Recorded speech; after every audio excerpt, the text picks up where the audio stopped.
This conference will now be recorded.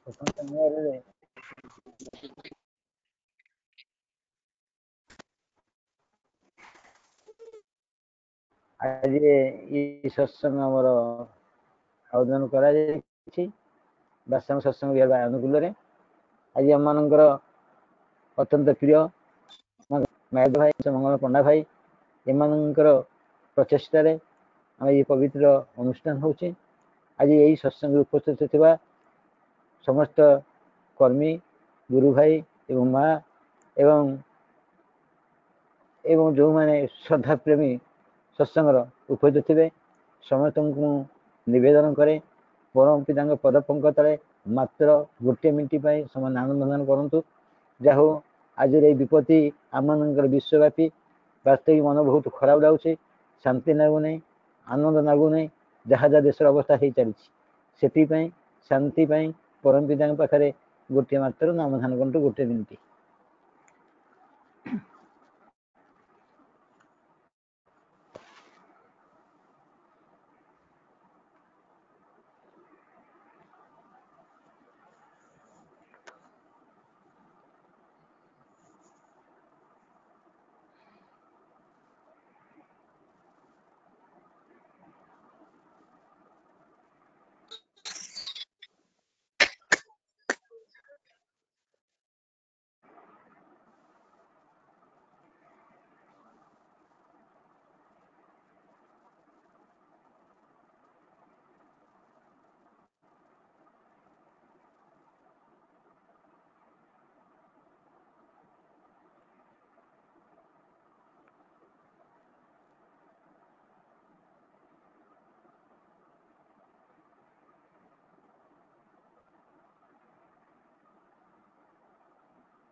जय गुरु।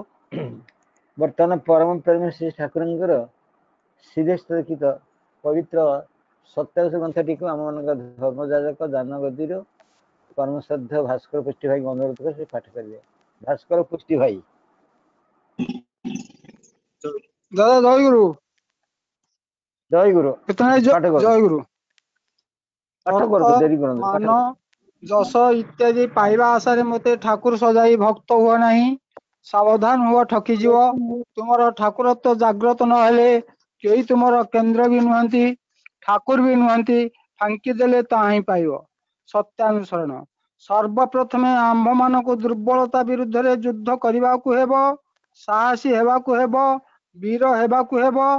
पापर ज्वलंत प्रतिमूर्ति यही दुर्बलता तड़ जेते शीघ्र पार यही रक्त शोषणकारी अवसाद उत्पादक भैंपार को स्मरण करो तुम्हें साहसी स्मरण करो तुम्हें शक्तिर तनय स्मरण करो तुम्हें परम पिता संतान।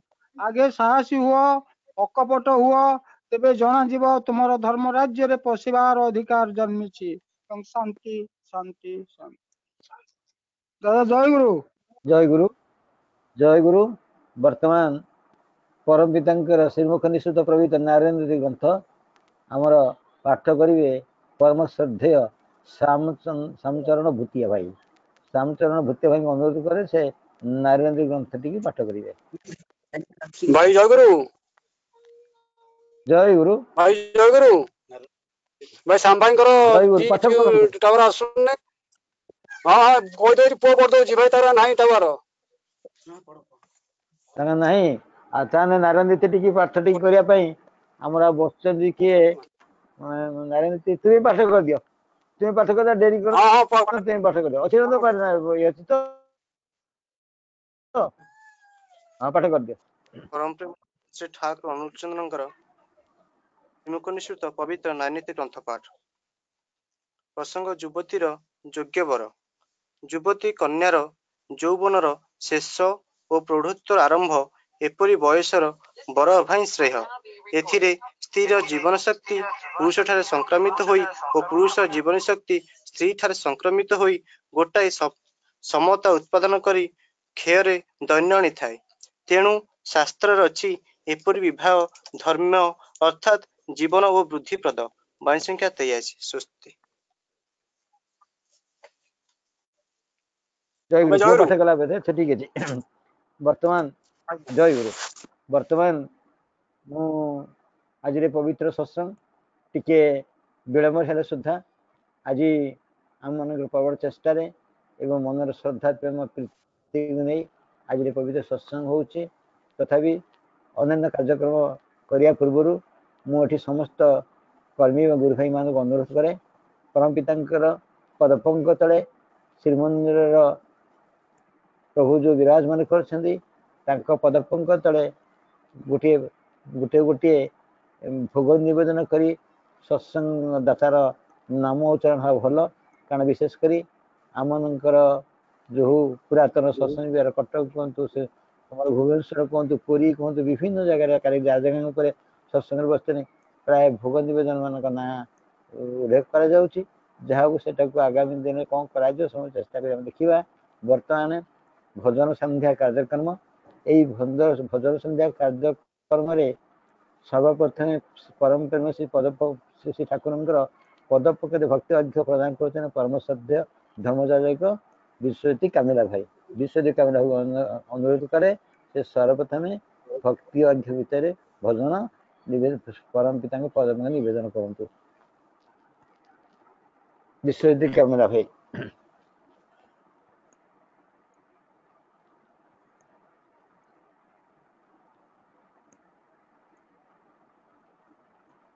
ହ୍ୟାଲୋ, ବିଶ୍ୱଜିତ କାମିଲା ଭାଇ। ବିଶ୍ୱଜିତ କାମିଲା ଭାଇ। ବିଶ୍ୱଜିତ ଭାଇ ଜଏନ କରିନାହାନ୍ତି, ତାଙ୍କର ଜିଓ ନେଟ୍ ବୋଧେ ନେଟର ପ୍ରୋବ୍ଲେମ ଅଛି।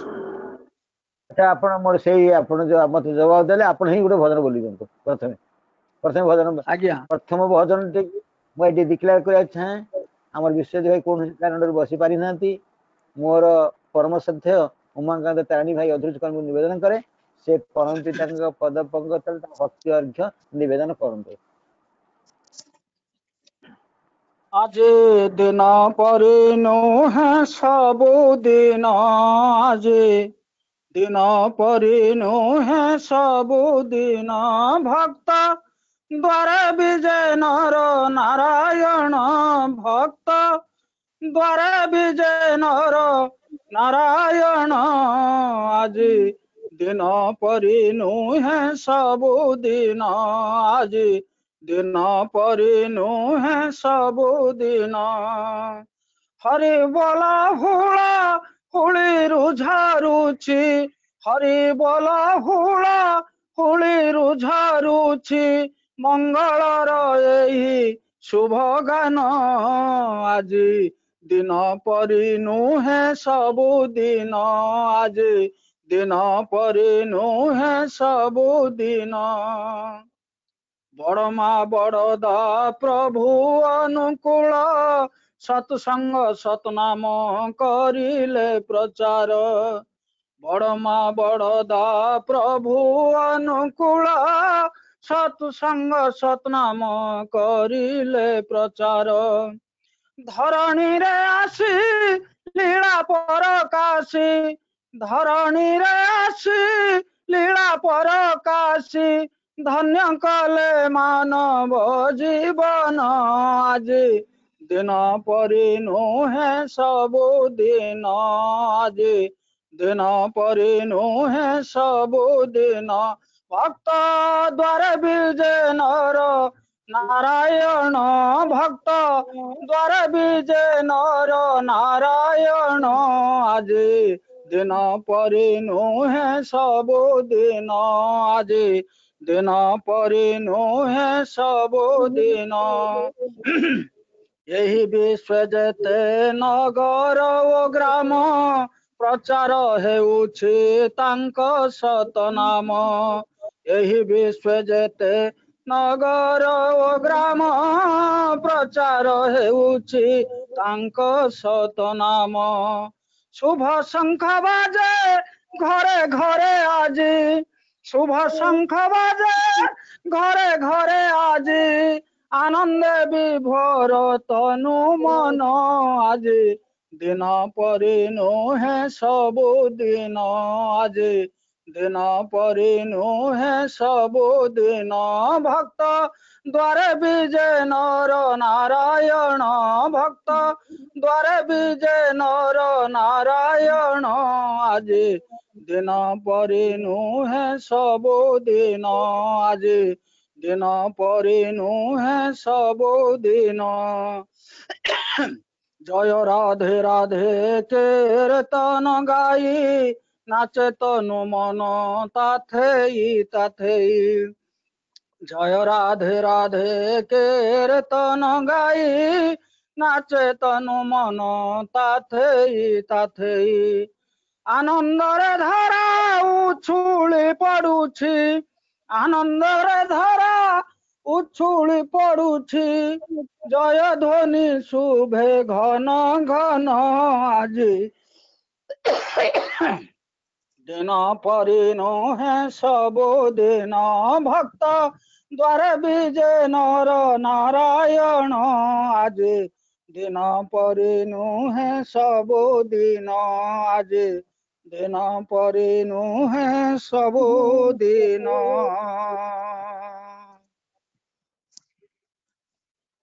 जय गुरु जय गुरु आम परम श्रद्धा उमाकांत भाई जय गुरु परमेश्वर उमाकांत तारिणी भाई सुललित कंठ सर्वप्रथम भक्ति आज्ञा प्रदान कर खूब खुशी कर परम पिता निकट प्रार्थना करे यही खुशी जगत को परम पिता काम मन दे मनोनिवेश कर खूब सुख शांति आनंद रुहतु आसतु द्वितीय भक्ति अर्घ्य प्रदान कर रश्मिता भंजमा द्वितीय भक्ति अर्घ्य प्रदान कर ठाकुर पद पंकज तले आमर रश्मिता भंजमा को अनुरोध करे से द्वितीय भजन परिवेशन करते जय गुरु दादा रश्मिता भंज हाँ जय गुरु एक सुंदर भजन बोलो हाँ जय गुरु आप डेरी करते बोलु पूर्व भाग्य थिला बोली सत संग को आसिले साधु संग मेଳରେ स्थान पाइले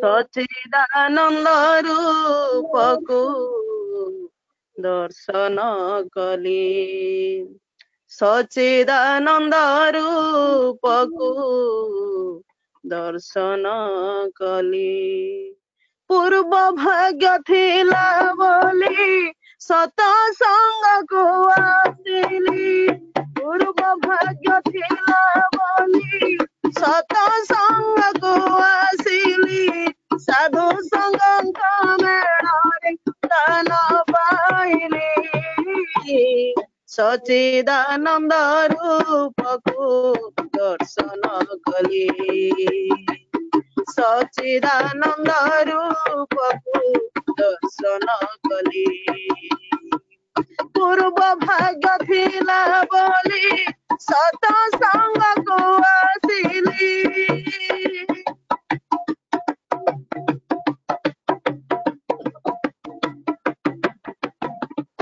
अनुकूल परम ब्रह्म से जे पुरुषोत्तम नर नारायण रूपे वितरिल सतनाम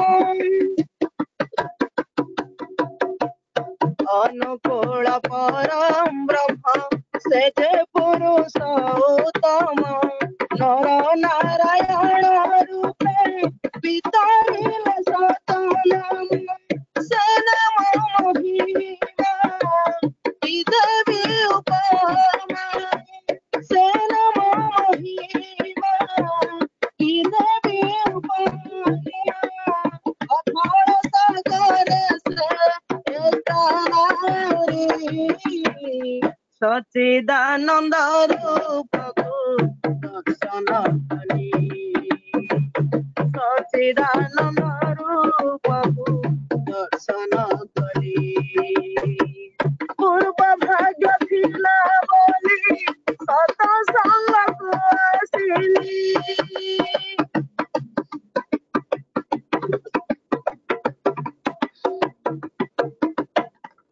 माया जंजाल पड़ी पथ मु पाऊ नथिली दयामय दया कले सत नाम मु पाइली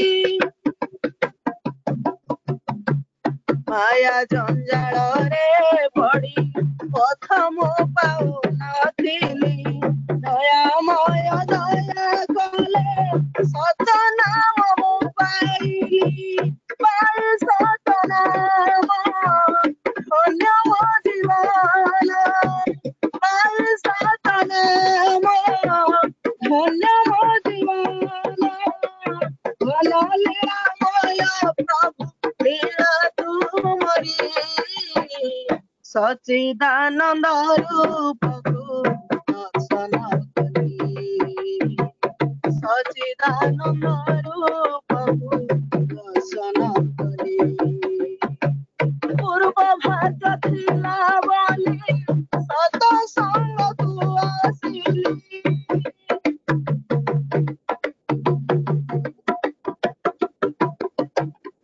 ଆହା କେଡ଼େ ମନୋହର ଦିଶନ୍ତି ଠାକୁର ମୋର ସତ ସଙ୍ଗେ ବସିଛନ୍ତି ଧରି ତାଙ୍କ ପରିବାର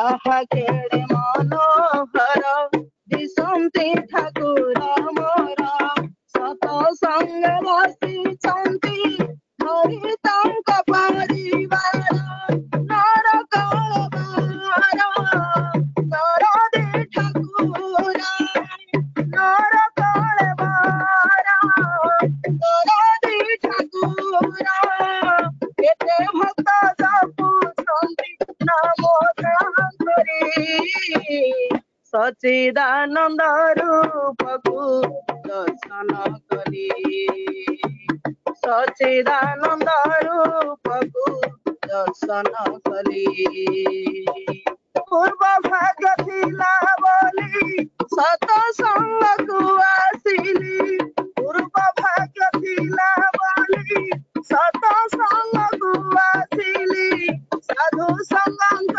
ମେଳରେ ସ୍ଥାନ ପାଇଲି ସଚିଦାନନ୍ଦ ରୂପକୁ ଦର୍ଶନ କଲି ସଚିଦାନନ୍ଦ ରୂପକୁ ଦର୍ଶନ କଲି ସଚିଦାନନ୍ଦ ରୂପକୁ ଦର୍ଶନ କଲି ଜୟ ଗୁରୁ ଦାଦା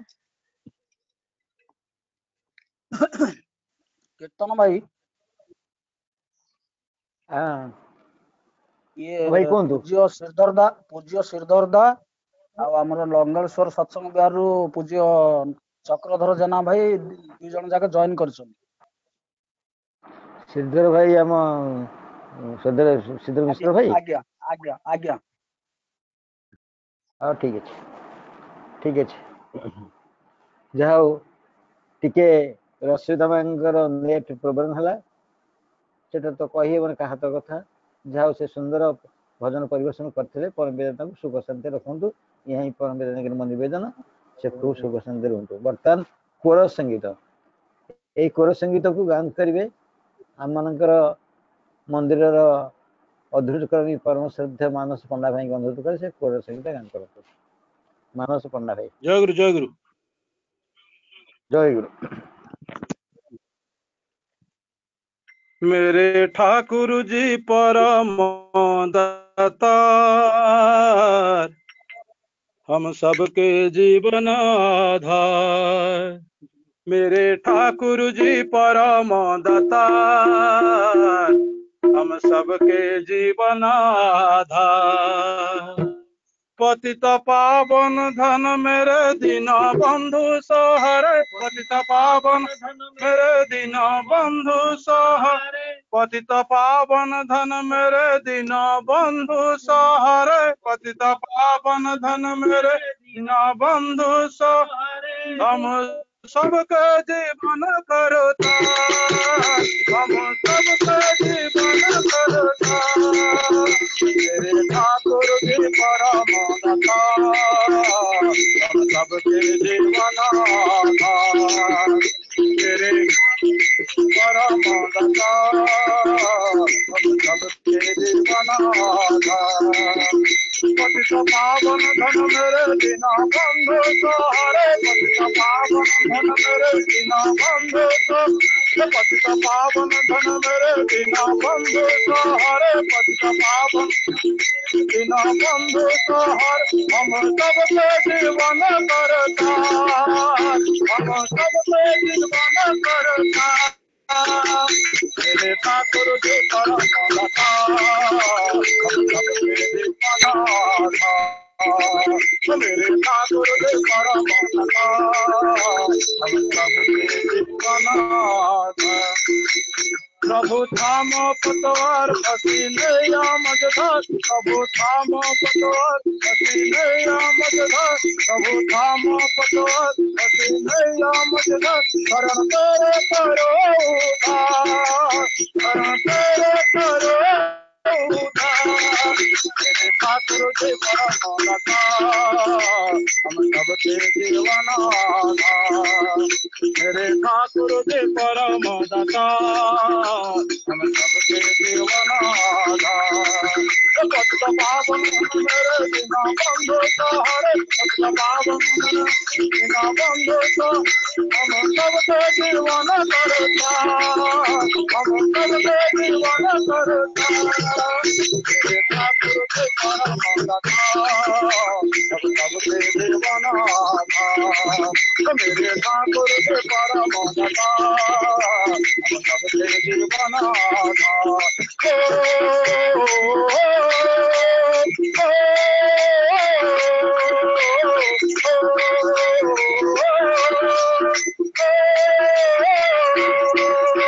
जौवन एक नामी घना जौवन एक नामी घना जौवन एक नामी घना जौवन एक नामी परमनाथ सबके रखवा परमनाथ सबके रखवा मेरे ठाकुर जी परम लता हम सबके जीवन मेरे ठाकुर जी परम जीवन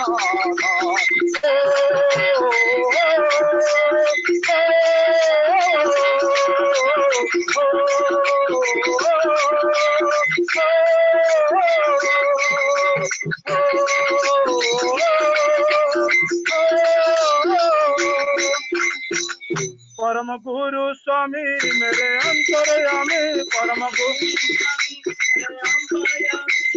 गुरु स्वामी मेरे अंतर्यामी दयाल सबके पालना दयाल सबके पालना मेरे ठाकुर जी परम दाता हम सबके जीवन मेरे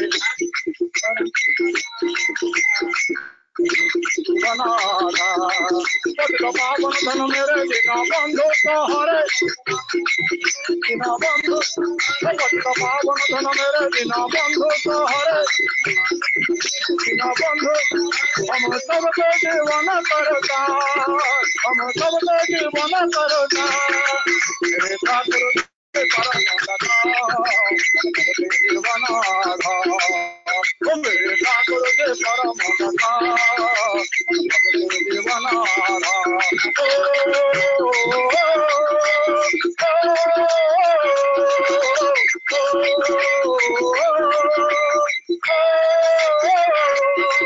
पतित पावन धन मेरे बिना बंधु सहारे पतित पावन धन मेरे बिना बंधु हम सबके जीवन करता हम सबके जीवन करता मेरे ठाकुर जी परम लता हम सबके जीवन मेरे ठाकुर जी परम लता हम सबके जीवन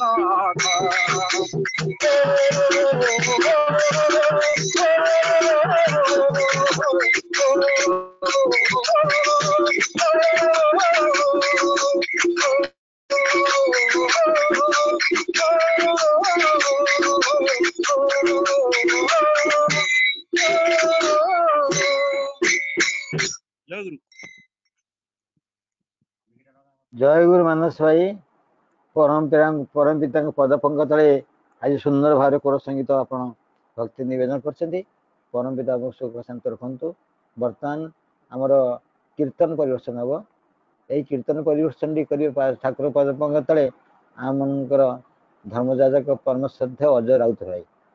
ଧର୍ମଜୟ ଅଜୟ ରାଉତଙ୍କୁ ଅନୁରୋଧ କରେ ସେ କୀର୍ତ୍ତନ ପରିବେଷଣ କରନ୍ତୁ ଶ୍ରୀ ଠାକୁର ପଦପଙ୍କ ତଳେ। ଅଜୟ ରାଉତ ଭାଇ।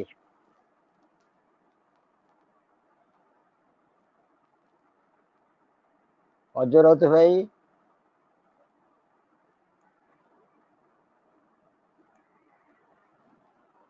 ଜୟଗୁରୁ ଭାଇ। ହ୍ୟାଲୋ। ଜୟଗୁରୁ। କୁଆଡେ ଏତେ ଡେରି? ହଁ ଜୟଗୁରୁ, କୀର୍ତ୍ତନ ପରିବେଷଣ କରନ୍ତୁ। ଆଜ୍ଞା ଆଜ୍ଞା, ଲାଗୁନି, ନେଟ ଲାଗୁନି। ନେଟ ଲାଗୁନି? କୋଉଠି ଅଛ କି? ହଁ ଘରେ ଅଛି। ଧନ୍ୟ ଏ ଧୂଳି ପ୍ରଭୁ ତୁମ ଆଗମନେ, ଧନ୍ୟ ଏହି ଧରା ଧୂଳି ପ୍ରଭୁ ତୁମ ଆଗମନେ, প্রভু আসি বিরাজিছ এই ধরা ধামে, ধন্য এই ধরা ধূলি প্রভু তুম আগমনে, ধন্য এই ধরা ধূলি প্রভু তুম আগমনে, প্রভু আসি বিরাজিছ এই ধরা ধামে, তুম নাম জীবন অন্ধার নাচিছি, তুম নাম জীবন অন্ধার নাচিছি, শয়নে বা জাগরণে তুমকু পাইছি, শয়নে বা জাগরণে তুমকু পাইছি, দয়া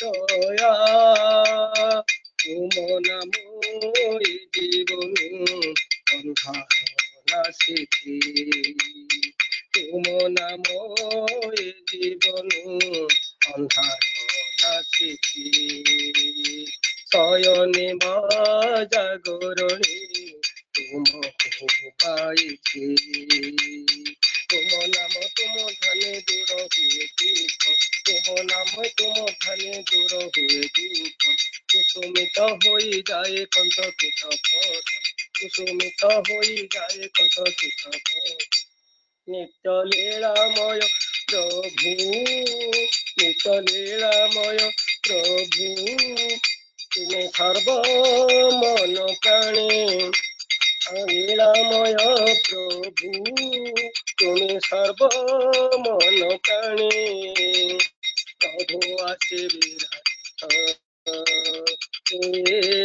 ধরা ধামে, ধন্য এই ধরা ধূলি প্রভু তুম আগমনে, ধন্য এই ধরা ধূলি প্রভু তুম আগমনে, প্রভু আসে বিরাজিছ ধরা ধামে, বান্ধিଅଛ ସଂସାରକୁ ପ୍ରେମର ଡୋରରେ, ବାନ୍ଧିଅଛ ସଂସାରକୁ ପ୍ରେମର ଡୋରରେ, ভব জলে নাউরিয়া তুমি হো নারী, ভব জলে নাউরিয়া তুমি হো নারী, দয়া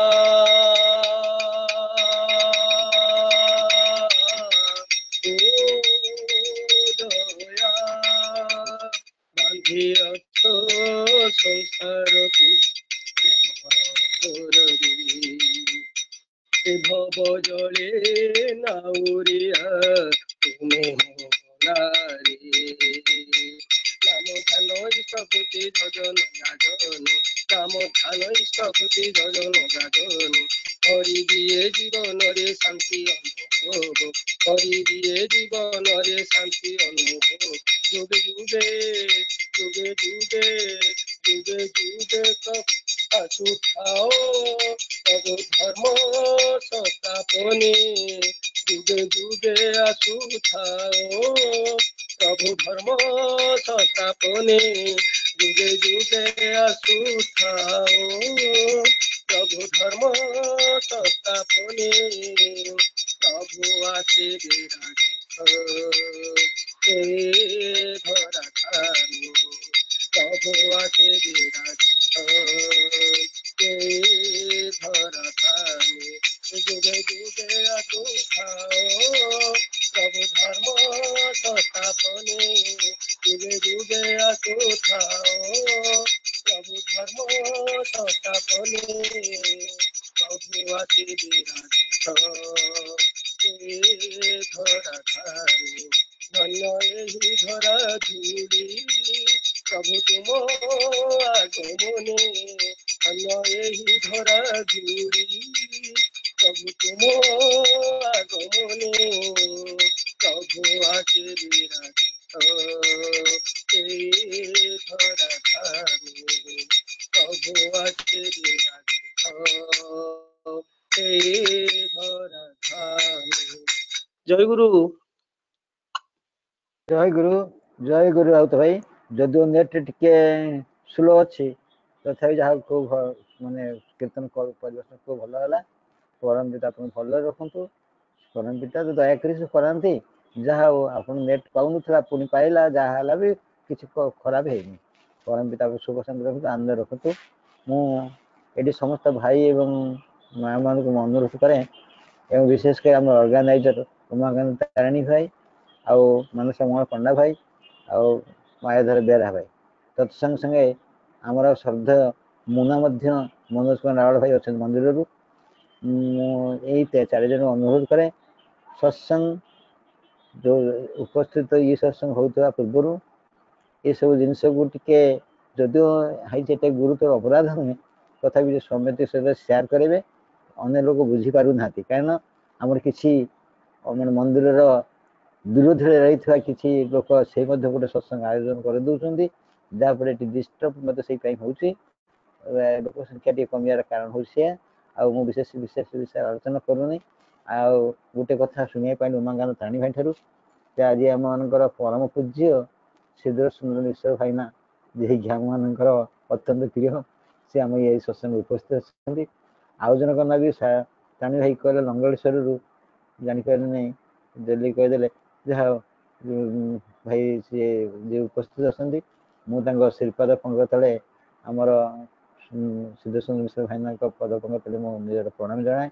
ଏବଂ ଆମ ଲଙ୍ଗଳେଶ୍ୱରରୁ ସେ ଭାଇନା କହିଛନ୍ତି ଏସ୍ପିଆର୍ ମିଶ୍ର, ତାଙ୍କୁ ମଧ୍ୟ ମୁଁ ଜୟଗୁରୁ ଅର୍ପଣ କରେ। ବର୍ତ୍ତମାନ ଆମର ଠାକୁରଙ୍କର ଗୁଣ କିଛି ଆଲୋଚନା ହେବ। ସେ ଆଲୋଚନା ଗୁଣ ପାଇଁ ଆମମାନଙ୍କର ପାରମିକ ସୂଚନା ଦେବା ପାଇଁ ପରମ ଶ୍ରଦ୍ଧେୟ ଶରତ ଚନ୍ଦ୍ର ସ୍ୱାଇଁ ଅଧୀରଙ୍କୁ ଅନୁରୋଧ କରେ, ସେ ପାରମିକ ସୂଚନା ଆଲୋଚନା କରିବେ। ଶରତ ଭାଇ ଜୟ ଚନ୍ଦ୍ର ଗୁରୁ। ସ୍ୱାଇଁ ଅଧୀର କରିବେ। ଜୟ ଗୁରୁ ଭାଇ ଜୟ ଗୁରୁ, ଜୟ ଗୁରୁ। ଜୟ ଗୁରୁ, ଜୟ ଗୁରୁ। ପରମ ପ୍ରେମ ଶ୍ରୀ ଠାକୁର, ପରମ ଆରାଧ୍ୟା ଜଗତ ଜନନୀ ଶ୍ରୀ ଶ୍ରୀ ଲକ୍ଷ୍ମୀ ମା, ପରମ ପୂଜ୍ୟପାଦ ଯୁଗାଚାର୍ଯ୍ୟ ଶ୍ରୀ ଶ୍ରୀ ବଡ଼ଦା, ଆଜିର ଭରସା ପରମ ପୂଜ୍ୟପାଦ ଶ୍ରୀ ଶ୍ରୀ ଦାଦା, ସମସ୍ତଙ୍କ ଆତ୍ମଚରଣ କୋଟି କୋଟି ପ୍ରଣାମ। ଆଜି ଏହି ସାନ୍ଧ୍ୟ ଇ ସତ୍ସଙ୍ଗର ମୁଖ୍ୟ ପରିଚାଳକ ସତୀର୍ଥ ଗୁରୁଭ୍ରାତା ମଣ୍ଡଳୀ, ସତୀର୍ଥ ରୀତିକ ଅଦୂତ ଯାଜକ କର୍ମୀ ମଣ୍ଡଳୀ, ମାତୃମଣ୍ଡଳୀ, ଛୋଟ ଛୋଟ ପିଲାଏ, ସମସ୍ତ ଉଦ୍ଦେଶ୍ୟରେ ମୋର ରାଗ ପ୍ରୀତି ଜୟ ଗୁରୁ।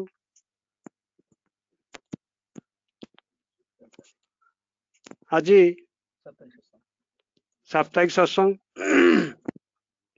ଆମର ଯୋଉ ଗତ କର୍ମୀ ସମ୍ମିଳନୀରେ ଏହି ଇ ସତ୍ସଙ୍ଗ ମାସରେ ସାପ୍ତାହିକ ସତ୍ସଙ୍ଗ ଯୋଉ ପ୍ରତି ମାସରେ ଆମର ହଉଥିଲା ଆଗରୁ, ଏହି କୋଭିଡ ପାଇଁ ତାହା ନ ହେଇପାରିବାରୁ ଏହି କର୍ମୀ ସମ୍ମିଳନୀରେ ଆମର ସିଦ୍ଧାନ୍ତ କରାଯାଇଥିଲା ଆମ ସ୍ଥାୟୀ ସଭାପତି ସନାତନ ନାୟକ ଦାଦାଙ୍କ ଉପସ୍ଥିତିରେ ଏବଂ ତାଙ୍କର ଅନୁମତି ଏବଂ ଆମ କର୍ମୀମାନଙ୍କ ସହମତି କ୍ରମେ ଫାଇନାଲ କରାଯାଇଥିଲା ମାସରେ 4ଟି ସାପ୍ତାହିକ ସତ୍ସଙ୍ଗ କରାଯିବ।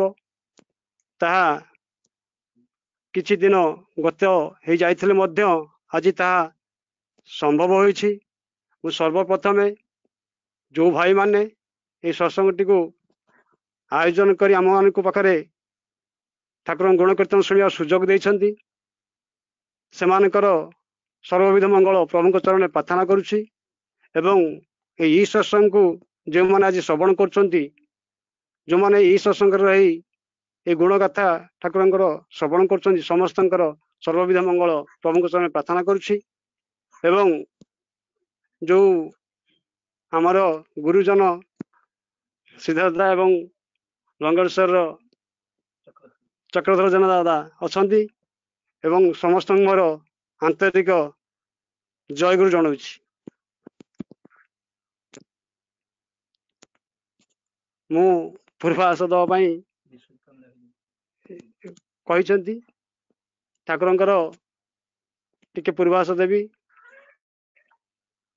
ମତେ ପ୍ରଥମେ ଯେତେବେଳେ ଆମେ ସବୁ ନେଟ୍ ଅନ୍ କଲେ, ସେତେବେଳେ ବହୁ ଲୋକଙ୍କର ନେଟ୍ ଆସିଲା ନାହିଁ, ଜିଓ ଟାୱାର ମୋଟେ ଲାଗିଲାନି। ବହୁ ବିଚଳିତ ହେଇ ପଡ଼ିଲେ ତାରିଣୀ ଭାଇ। ସାଙ୍ଗେ ସାଙ୍ଗେ ଫୋନ୍ କରିକି କହିଲେ ଯେ ଶରତ ଭାଇ ଆଉ ମାନସାହିରେ ଅଛନ୍ତି, ଆପଣ ଟିକେ ପ୍ରେୟାର କରିଦିଅନ୍ତୁ। ଆମେ ସମସ୍ତେ ଯେତେ ଚେଷ୍ଟା କଲେ ବି ଆମେ ସବୁବେଳେ ନେଗେଟିଭ ଚିନ୍ତାଧାରା ଭିତରେ ମଣିଷ ରହେ, କିନ୍ତୁ ପଜିଟିଭ ହେଉଛନ୍ତି ଠାକୁର। ଆମେ ଠାକୁର ଗ୍ରହଣ କରିଛନ୍ତି। ଆମ ଭିତରେ ଯେତେବେଳେ ନେଗେଟିଭ ଯେତେ ନ ପଶିବ ସେତେ ଭଲ। କାହିଁକି ହେଲା, କ'ଣ ପାଇଁ ହେଲା, ନେଟ୍ କାହିଁକି ଆସିଲା ନାହିଁ, କେବଳ ଠାକୁର ହିଁ ଜାଣନ୍ତି। ଆମ ଥର ବେଳେ ବେଳେ ଏ କଥା କହେ, ଆମ ପଛପଟେ ଯାହା ଘଟଣା ଘଟେ ତାହା ବି ଆମକୁ ଅଗୋଚର, କିନ୍ତୁ ଆମେମାନେ ବହୁ କଥା କହିଥାନ୍ତି ଯେ ଯେମିତି ମଣିଷ ସବୁ କିଛି ଜାଣିଛି, ତା ବାଦ ବୋଧେ ମୋ ବାଦ ବୋଧେ ଲୋକ କିଛି ଜାଣିନାହାନ୍ତି, ସେଇଭଳି ମଣିଷ ଆଲୋଚନା କରେ। କିନ୍ତୁ ଆମ ଭିତରେ ଗୋଟେ ଜିନିଷ ସୃଷ୍ଟି ହେବା ଦରକାର ଯେ ଜଣେ ଉପର ଅଛନ୍ତି, ଯେ ସର୍ବକର୍ତ୍ତା ମାଲିକ, ସେ ସବୁ ହିଁ ଜାଣନ୍ତି, ଆମକୁ ସବୁ ଅଜଣା। ଏଇ ଧାରଣା ଯଦି ଆମ ଭିତରେ ନ ରହିଲା, ଗୋଟେ ସବୁଠୁ ବଡ଼ କଥା, ମଣିଷ ଯାହା ଚିନ୍ତା କରେ, ଯାହା କହେ, ଠାକୁରଙ୍କୁ ଗ୍ରହଣ କରିକି ମଣିଷ ଯେତିକି ଜାଣିଛି, ତାର ଯେତିକି ଅନୁଭୂତି ଭିତରେ ଯେତିକି ଅନ୍ୟ ଗୁରୁ ଭାଇଙ୍କ ପାଖରେ ପ୍ରକାଶ କରେ, ସେତିକି କଥା ବୋଧେ ମଣିଷ ପାଳନ କରେ। ଯେତିକି କଥା ମୁଁ ପ୍ରକାଶ କରୁଛି ଗୁରୁ ଭାଇଙ୍କ ପାଖରେ, ଏଇଟା କଲେ ଭଲ, ତୋ ପାଇଁ ଯାଜନ ଇଷ୍ଟ ବି ସ୍ୱସ୍ଥ ସଦାଚରଣ ପାଳନ କଲେ ଭଲ, ତୁ ଏଇଆ ଠାକୁରଙ୍କୁ ଧରି ଚାଲିଲେ ତୋର ଏଇଆ ହବ, ଭଲରେ ରହିବୁ, ତୋର ସବୁ କିଛି ମଙ୍ଗଳ ହବ। ଆମେ ଯାହା ଯାହା କହନ୍ତି ଗୁରୁ ଭାଇଙ୍କ ପାଖରେ ଯାଜନ ମାଧ୍ୟମରେ, ସେତିକି ଯଦି ମଣିଷ ପାଳନ କରନ୍ତା, ସେତିକି ତାହେଲେ ଆମେ ମଣିଷ ଠାକୁରଙ୍କ ମନ ଲାଗି ମଣିଷ ହେଇପାରନ୍ତେ। କିନ୍ତୁ ମଣିଷ ଯାହା କହେ, ଯାହା ଯାଜନ କରେ, ଅନ୍ୟ ପାଇଁ ଯାହା କହେ, ତା ମଣିଷ କିନ୍ତୁ ତାହା କରେ ନା। ଯେପର୍ଯ୍ୟନ୍ତ ମଣିଷର ବାକ୍ୟ ଆଉ କର୍ମ ଆଚରଣ ଇଏ ଯଦି ସମାନ ଦିଗରେ ଗତି ନ କରିଛି, ସେ ପର୍ଯ୍ୟନ୍ତ ଆମେ ଯାହା ଯାହା କହିଲେ ବି ସୁଦ୍ଧା ତା କେବେ କାର୍ଯ୍ୟକାରୀ ହେଇପାରିବ ନାହିଁ। ଗୋଟେ ବଡ଼ କଥା ମୋ ମନରେ ବେଳେବେଳେ ଆସେ, ଆମେ ପ୍ରମିଳା ମା କଥା ସବୁବେଳେ ଆଲୋଚନା ଶୁଣୁଛୁ ଏଇ ସତ୍ସଙ୍ଗରେ। ଆମେ ଯେତେ ସତ୍ସଙ୍ଗ ଶୁଣୁଛନ୍ତି, ସତ୍ସଙ୍ଗର ଏଣ୍ଡରେ ହଉ ଆରମ୍ଭରେ ହଉ, ସମସ୍ତେ କହନ୍ତି ଯେ 5ଟି ସ୍ତମ୍ଭ ଆମ ଠାକୁର ଆମ ପାଇଁ ଦେଇଛନ୍ତି, ଯଜନ ଯାଜନ ଇଷ୍ଟ ବି ସ୍ୱସ୍ଥ ସଦାଚାର। ଆଉ ଯେତେବେଳେ ଯେତିକି ଦେବତା ଆମକୁ କହନ୍ତି, ନାମଟା ଆମକୁ ଦେଲେ, ଆମେ ଯୋଉ ନାମ ଗ୍ରହଣ କଲେ, ସେତେବେଳେ କହିଲେ ସନ୍ଧ୍ୟା ସକାଳେ ପ୍ରେୟାର କରିବ, ଆଉ ଚଲା ଉଷା ନିଶାୟ ମନ୍ତ୍ର ସାଧନ ଚଲା ଫେରାଏ ଜପ, ଯଥା ସମୟ ଇଷ୍ଟ ନିର୍ଦ୍ଦେଶ ମୂର୍ତ୍ତ କରାଏ ତପ। ବଡ଼ଦାଇ କଥା କହିଥିଲେ। ଆମେ ଯଦି ଟିକେ ଟିକେ ପାଳନ କରନ୍ତେ, ଟିକେ ଟିକେ ଯଦି ତାଙ୍କର ଯଥା ସମୟ ଯଦି ଇଷ୍ଟ ନିର୍ଦ୍ଦେଶ ଆସୁଛି, ତାକୁ ଟିକେ ଟିକେ ପାଳନ କରିଥାନ୍ତେ, ଉଷା ନିଶାୟ ଯଦି ଅଳ୍ପ ଟିକେ ଟିକେ ମନ୍ତ୍ର ସାଧନ କରିଥାନ୍ତେ, ଚଲା ଫେରାଏ ଯଦି ଜପ କରିଥାନ୍ତେ, ତାହେଲେ ଠାକୁରଙ୍କ ମନ ରାଖି ମଣିଷଟି ଆମେ ହେଇପାରନ୍ତେ। ସବୁଠୁ ବଡ଼ କଥା ହଉଛି ସେ ପ୍ରମିଳା ମାଙ୍କ କଥା ମନେ ପଡ଼େ। ଯେତେବେଳେ ପ୍ରମିଳା ମା ଠାକୁରଙ୍କୁ ଭଲ ପାଇ ସେ ଠାକୁରଙ୍କୁ ଗ୍ରହଣ କରିଛନ୍ତି, କିନ୍ତୁ ଯେତେବେଳେ ତାଙ୍କ ଘରେ ସେ ଏକୁଟିଆ, କି ସବୁଦିନେ ସେ ଠାକୁରଙ୍କୁ ଭଲ ପାଇ ସବୁବେଳେ କୌଣସି ଦିନ प्रार्थना समय प्रार्थना केबे बंद करना सबुदिन से प्रार्थना करती किंतु दिने साई परीक्षा को जाइछंती एमिति किछि कार्य व्यस्त रही जाइछंती प्रार्थना समय हो जाइछि किंतु तांको जଣା पड़ी नाही किंतु तापरे तो देखुछंती किछि समय परे तांकरी घर आड़ गोटे शंख स्वर शुभुछि शंख ध्वनि तांकर प्रार्थना तो मन पड़ी जाउछि रे हे प्रार्थना समय हो गले कि से देखुछंती तांको घर आड़ शंख ध्वनि आसुछंती शंख ध्वनि आसुछि से घर को पशि जाउछंती से चिंता करछंती हम घर तो केही नाहंती मु तो एकुटिया मोर शंख के मारिले से दौड़ी आसी जते घर पशि देखुछंती धूप लागिछि दीप लागिछि ठाकुर आज सजा ठीक भाव सजा है से चिंता करछंती ए काम किए कला एमि संभव केमिति हे पारे किंतु तापर चिंता कर जानी छंती जे ए ठाकुर स्वयं निजे आसी ये जो धूप दीप ये कार्यक्रम ठाकुर निजे ही करछंती से जाजन माध्यम मनुष्य रीतिगत मनुष्य शुणी जे ठाकुर को आम प्रार्थना कले ठाकुर आमको देखती ठाकुर अनेक बसता आम प्रार्थना कले ठाकुर आमको देखती किंतु नाम ध्यान कले आम ठाकुर को देखती प्रेयर समय ठाकुर आमको देखती नाम ध्यान कले आम ठाकुर देखती रीति माध्यम आम शुणी कि आसतु दादा हरी अच्छा आम कीर्तन भाई अच्छा आमर आलोचनार अच्छा मुख्यांशरे आमर नित्यानंद भाई से सर्वोपरि सबू ठाकुर दिखे कहे मुझे पूर्वास देवाई मत टे ठाकुर कथा कहते जो उद्देश्य सत्संग है आमर जो मासिक सत्संग जो आमर होता चारोटी जो सप्ताह सत्संग होता हो पार ना आज संभव आज्ञा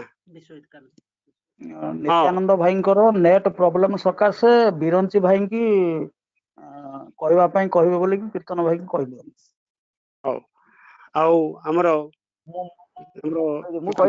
कहले आज जो सत्संग टी को आवेदन करी सत्संग दि जाइए विश्वजित कामिला भाई भोग प्रदान करछंती सपरिवार मंगल रहतु से इष्ट को नहीं भल खुशी आनंद रहतु एवं आमर आलोचना पर्व हम भाई नेट अच्छी कि नहीं कथा हे आमर नित्यानंद भाई सांगरे तापरे आलोचना हे मु समस्त मंगल कामना करी रोची जय गुरु।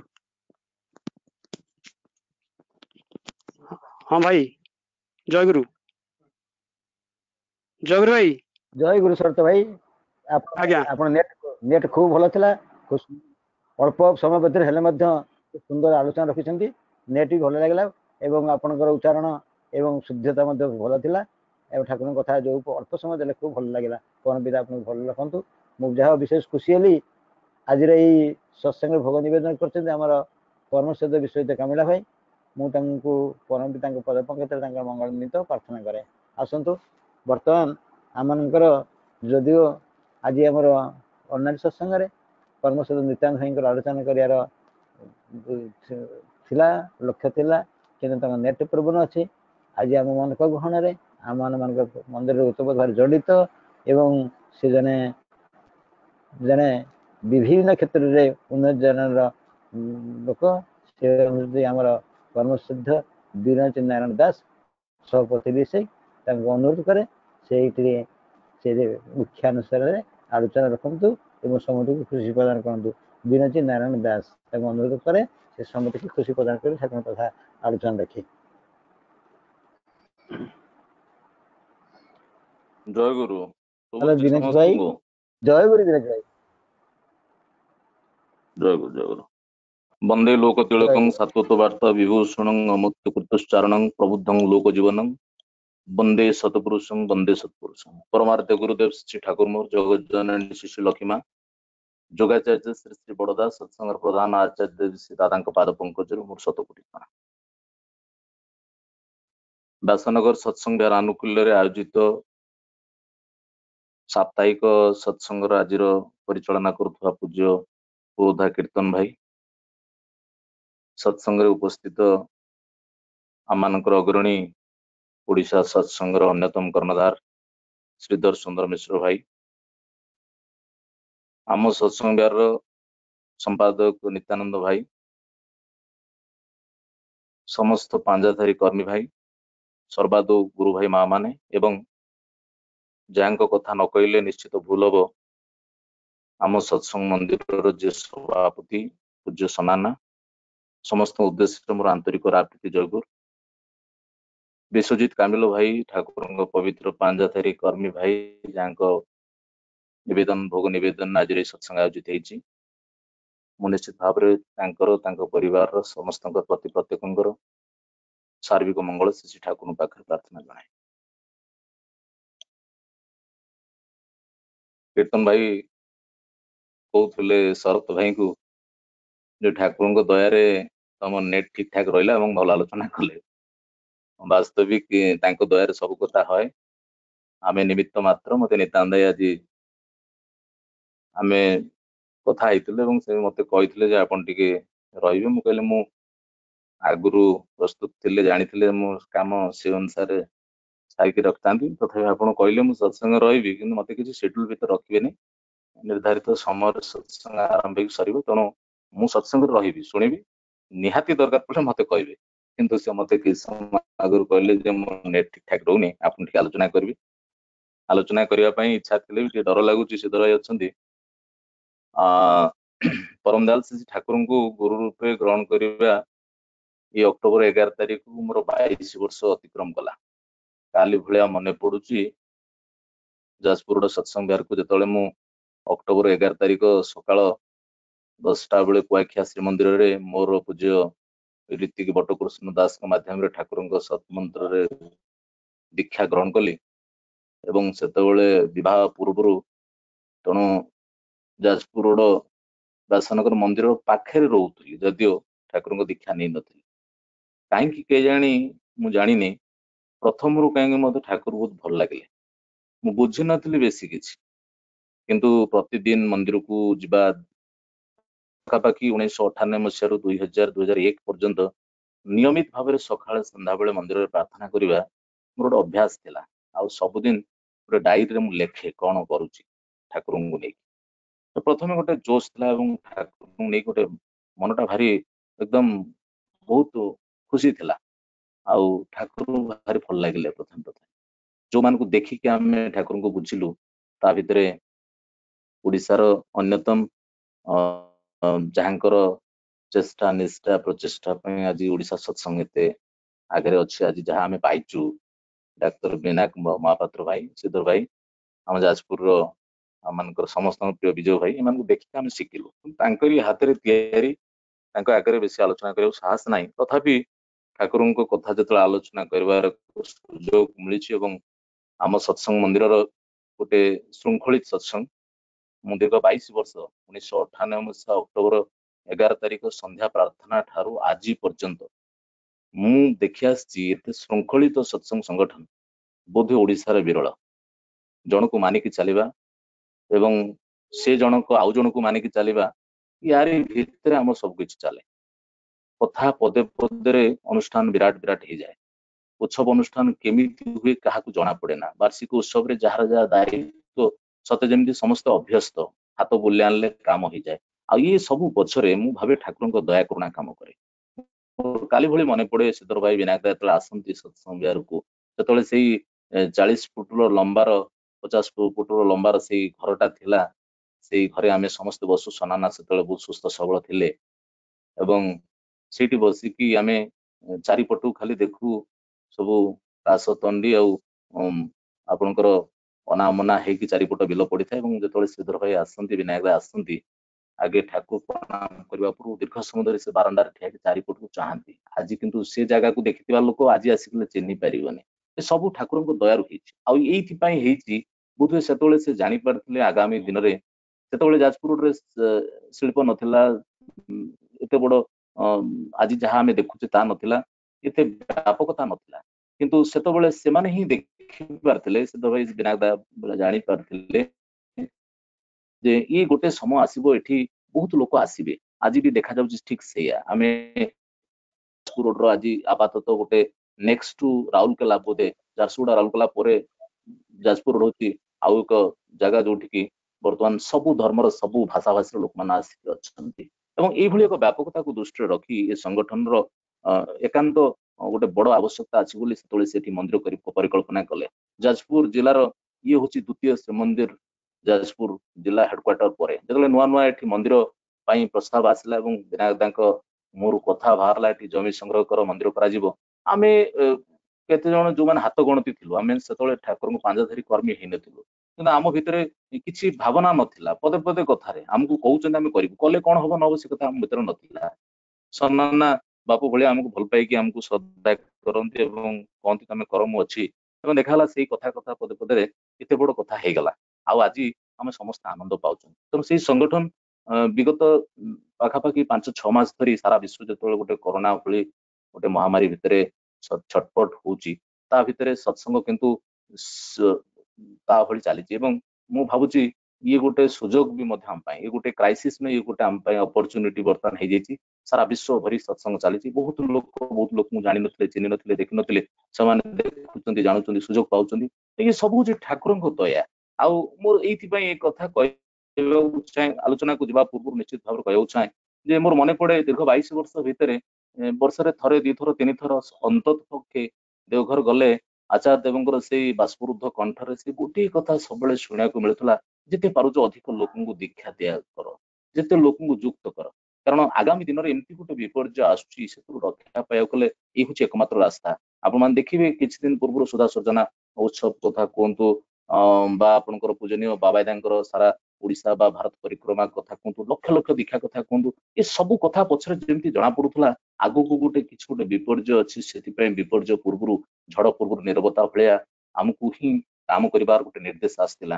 ଆଜି ଅନେକ କର୍ମୀ ମାନେ ଗୁରୁ ଭାଇ ମାନେ ବହୁତ ମାନସିକ କଷ୍ଟରେ ଅଛନ୍ତି ଦାଦାଙ୍କର ଦର୍ଶନ ପାଇ ପାରୁନାହାନ୍ତି ଗୃହକୁ ଯାଇ ପାରୁନାହାନ୍ତି ସେ ମାଟିରେ ପହଞ୍ଚିକି ସେ ପୁଣ୍ୟ ମାଟିରେ ଯୋଉ ଅନୁଭବ ପାଇବା କଥା ପାଇପାରୁନାହାନ୍ତି ତଥାପି ଅନଲାଇନ ସତ୍ସଙ୍ଗ ମାଧ୍ୟମରେ ଅନେକ ଅସମ୍ଭବ କିନ୍ତୁ ସମ୍ଭବ ହଉଛି ଯାହାଙ୍କୁ ଆମେ ପାଉନଥିଲୁ ତାଙ୍କୁ ପାଉଛୁ ଯାହାର କଥା ଶୁଣିବାର ସୁଯୋଗ ପାଉନଥିଲୁ ତାଙ୍କ ସୁଯୋଗ ପାଉଛୁ। ନିକଟରେ 3-3ଟା କନଫରେନ୍ସ ଆମେ ସମସ୍ତେ ହରେଇଲୁଣୁ ସେତେ ସୁଯୋଗ ପାଉନୁ ଅନେକ ଉତ୍ସବ ଅନୁଷ୍ଠାନ ଚାଲିଗଲାଣି ପୂଜ୍ୟପାଦ ଦାଦାଙ୍କର ଜନ୍ମ ଦିବସ ମଧ୍ୟ ଆ ଭିତରେ ଚାଲିଗଲା ଆମେ ତାକୁ ପାଳନ କରିପାରିଲେନି ଏକାଠି ହେଇକି କିନ୍ତୁ ମୋର ଆଶା ବହୁତ ଜଲ୍ଦି ଏ ସମସ୍ୟା ସମାଧାନ ହବ କିନ୍ତୁ ତାରି ଭିତରେ ସେ ଠାକୁରଙ୍କର ଯୋଉ କଥା ଆଜି ବି ମଧ୍ୟ ମନେ ପଡୁଛି ଠାକୁରଙ୍କର ସେଇ ପ୍ରତ୍ୟେକଟି ପଙ୍କ୍ତିକୁ ମନରେ ବାରମ୍ବାର ହିଁ ଆସୁଛି ଯେ ନିଶ୍ଚିତ ଭାବରେ ଠାକୁର ଯୋଉ କଥା କହିଥିଲେ କାରଣ ଯେତେବେଳେ ସ୍ପଷ୍ଟ ଭାବରେ ମଣିଷ ବୁଝିପାରେ ନା ନିଜର ବୃତ୍ତି ପ୍ରବୃତ୍ତିକୁ ନେଇ ମଣିଷ ଚଳିବା ଆରମ୍ଭ କରେ ସେତେବେଳେ ହିଁ ମଣିଷକୁ ଶିଖେଇବା ପାଇଁ ଏଭଳି କିଛି ପ୍ରାକୃତିକ ବିପର୍ଯ୍ୟୟର ମଧ୍ୟ ଆହ୍ୱାନ କରାଯାଏ ବା ପ୍ରକୃତିର ପ୍ରାକୃତିକ ବିପର୍ଯ୍ୟୟ ଆସିଛି ଅତୀତରେ ଆଉ ଏଥିରେ ମଣିଷ ଶିଖିବାର କଥା କିନ୍ତୁ ଦେଖାଯାଇଛି ମଣିଷ ଶିଖୁନି ମଣିଷର ଆମେ ଯେତେବେଳେ ସତ୍ସଙ୍ଗର କଥା କହିକି ଲୋକ ପାଖକୁ ଯାଉଥିଲୁ ଲୋକଙ୍କୁ ଦୀକ୍ଷାର କଥା କହୁଥିଲୁ ସୌସ୍ତନ୍ୟ କଥା କହୁଥିଲୁ ସଦାଚାରର କଥା କହୁଥିଲୁ ଶୃଙ୍ଖଳାର କଥା କହୁଥିଲୁ ସକାଳୁ ଉଠିବାର କଥା କହୁଥିଲୁ ଇଷ୍ଟପୃତିର କଥା କହୁଥିଲୁ ଲୋକ ଭ୍ରୁକୁଞ୍ଚନ କରୁଥିଲା ଭାବୁଥିଲା ଏଇଟା ବୋଧେ ଏମାନଙ୍କର ଆବଶ୍ୟକତା ଅଛି ଏମାନେ ବୋଧେ ଲୋକ ସଂଗ୍ରହ କରିକି ଆଙ୍କ ସଂଗଠନ ବୃଦ୍ଧି କରିବା ପାଇଁ ଏମାନେ କରୁଛନ୍ତି କିନ୍ତୁ ଆଜି ଦେଖାଯାଇଛି ଆମେ ଯେତେବେଳେ ଶୌଚ ହଉ ଗଲେ ଆମେ ଧୋଇ ହଉ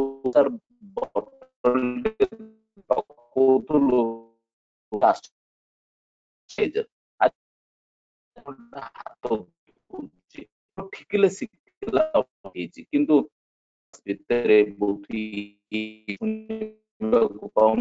ଭାବରେ ଠାକୁରଙ୍କୁ ଭଗବାନଙ୍କୁ ମାନିକି ପ୍ରଭାବିତ ହେଇଛି ମଣିଷ ଭିତରେ ଭଗବାନଙ୍କୁ ନେଇକି ଗୋଟେ ଆଇଡିଆ କିଛି ନାହିଁ ଗୋଟେ କିଛି ଆଇଡିଆ ନାହିଁ ସେଥିପାଇଁ ସମୟରେ ମଣିଷକୁ ଅସୁବିଧାର ସମ୍ମୁଖୀନ କରୁଛି ଟିକେ ଲାଗି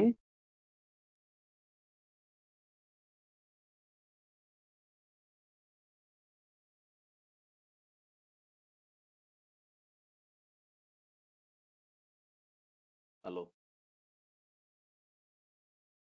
ଶୁଭୁଛି ଶୁଭୁଛି ତନ୍ମୟ ଶୁଭୁଛି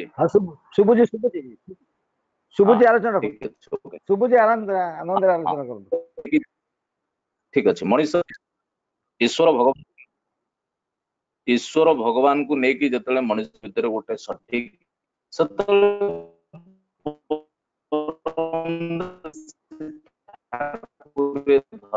ଆସି ମଣିଷକୁ ଭିତରେ କିନ୍ତୁ ତା ଭିତରେ ବେଳେ ବେଳେ ଠାକୁର ସତ୍ୟାନୁଷ୍ଠାନ ଲେଖିଛନ୍ତି ଆମେ ଅନେକ ସମୟ ଭଗବାନ କହିଲେ ଯେ କହିଲା ଭଲରେ ଶିଖେଇ ଦେଲା ସିଏ ହଉଛି ମୋ ପାଇଁ ଭଗବାନ। କିନ୍ତୁ ଶ୍ରୀ ଠାକୁର ସତ୍ୟାନୁଷ୍ଠାନ ଯୋଉ କହିଛନ୍ତି ଯେ ଜଗତର ସମସ୍ତ ଐଶ୍ୱର୍ଯ୍ୟ ଜାଣିବା ଭଲ ପାଇବା ଓ କର୍ମ ଯାହାଙ୍କ ଭିତରେ ସହଜ ଉଚ୍ଚାରିତ ଯାହାଙ୍କ ପ୍ରତି ଆସକ୍ତିର ବିଚ୍ଛିନ୍ନ ଜୀବନ ବିରୋଧର ଚରମ ସେ ହିଁ ମଣିଷ ଭଗବାନ ହଉଛି ସବୁଠୁ ବଡ। ତେଣୁ ମଣିଷ ଯେତେବେଳେ ସବୁ ଯେ ଟିକେ ପ୍ରୋବ୍ଲେମ ରହୁଛି।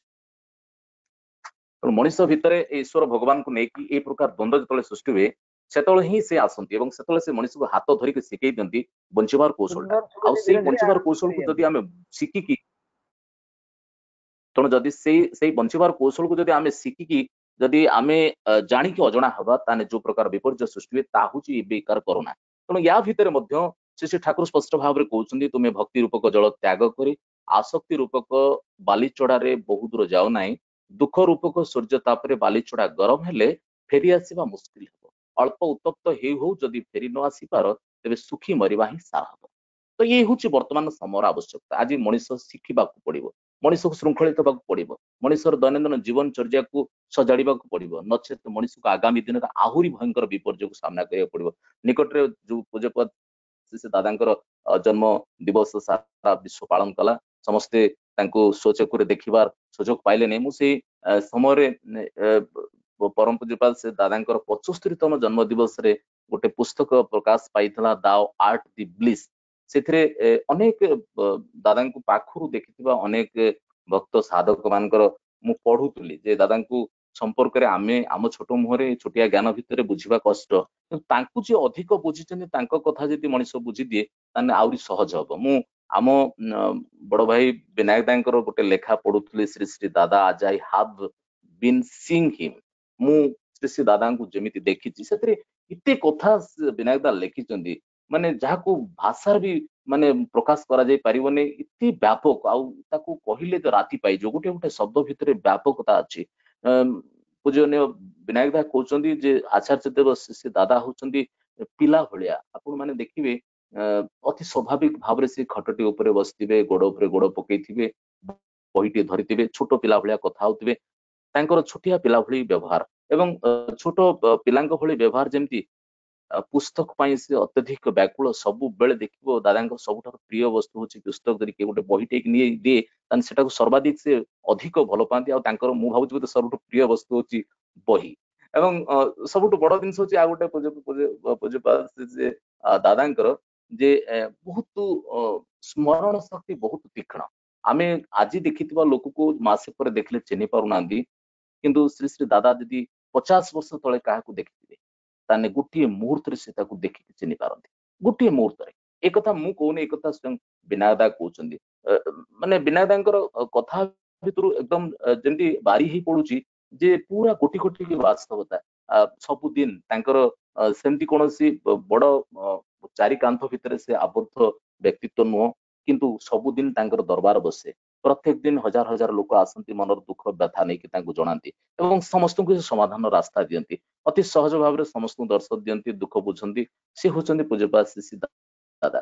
ଏବଂ ସବୁଠୁ ବଡ ଜିନିଷ ହଉଛି ଯେ ତାଙ୍କର ଯୋଉ ମାନେ ସିଏ ସଙ୍ଗୀତରେ ଖୁବ ଦୁର୍ବଳତା ତାଙ୍କର ଅଛି, ରୁଚି ମଧ୍ୟ ଅଛି।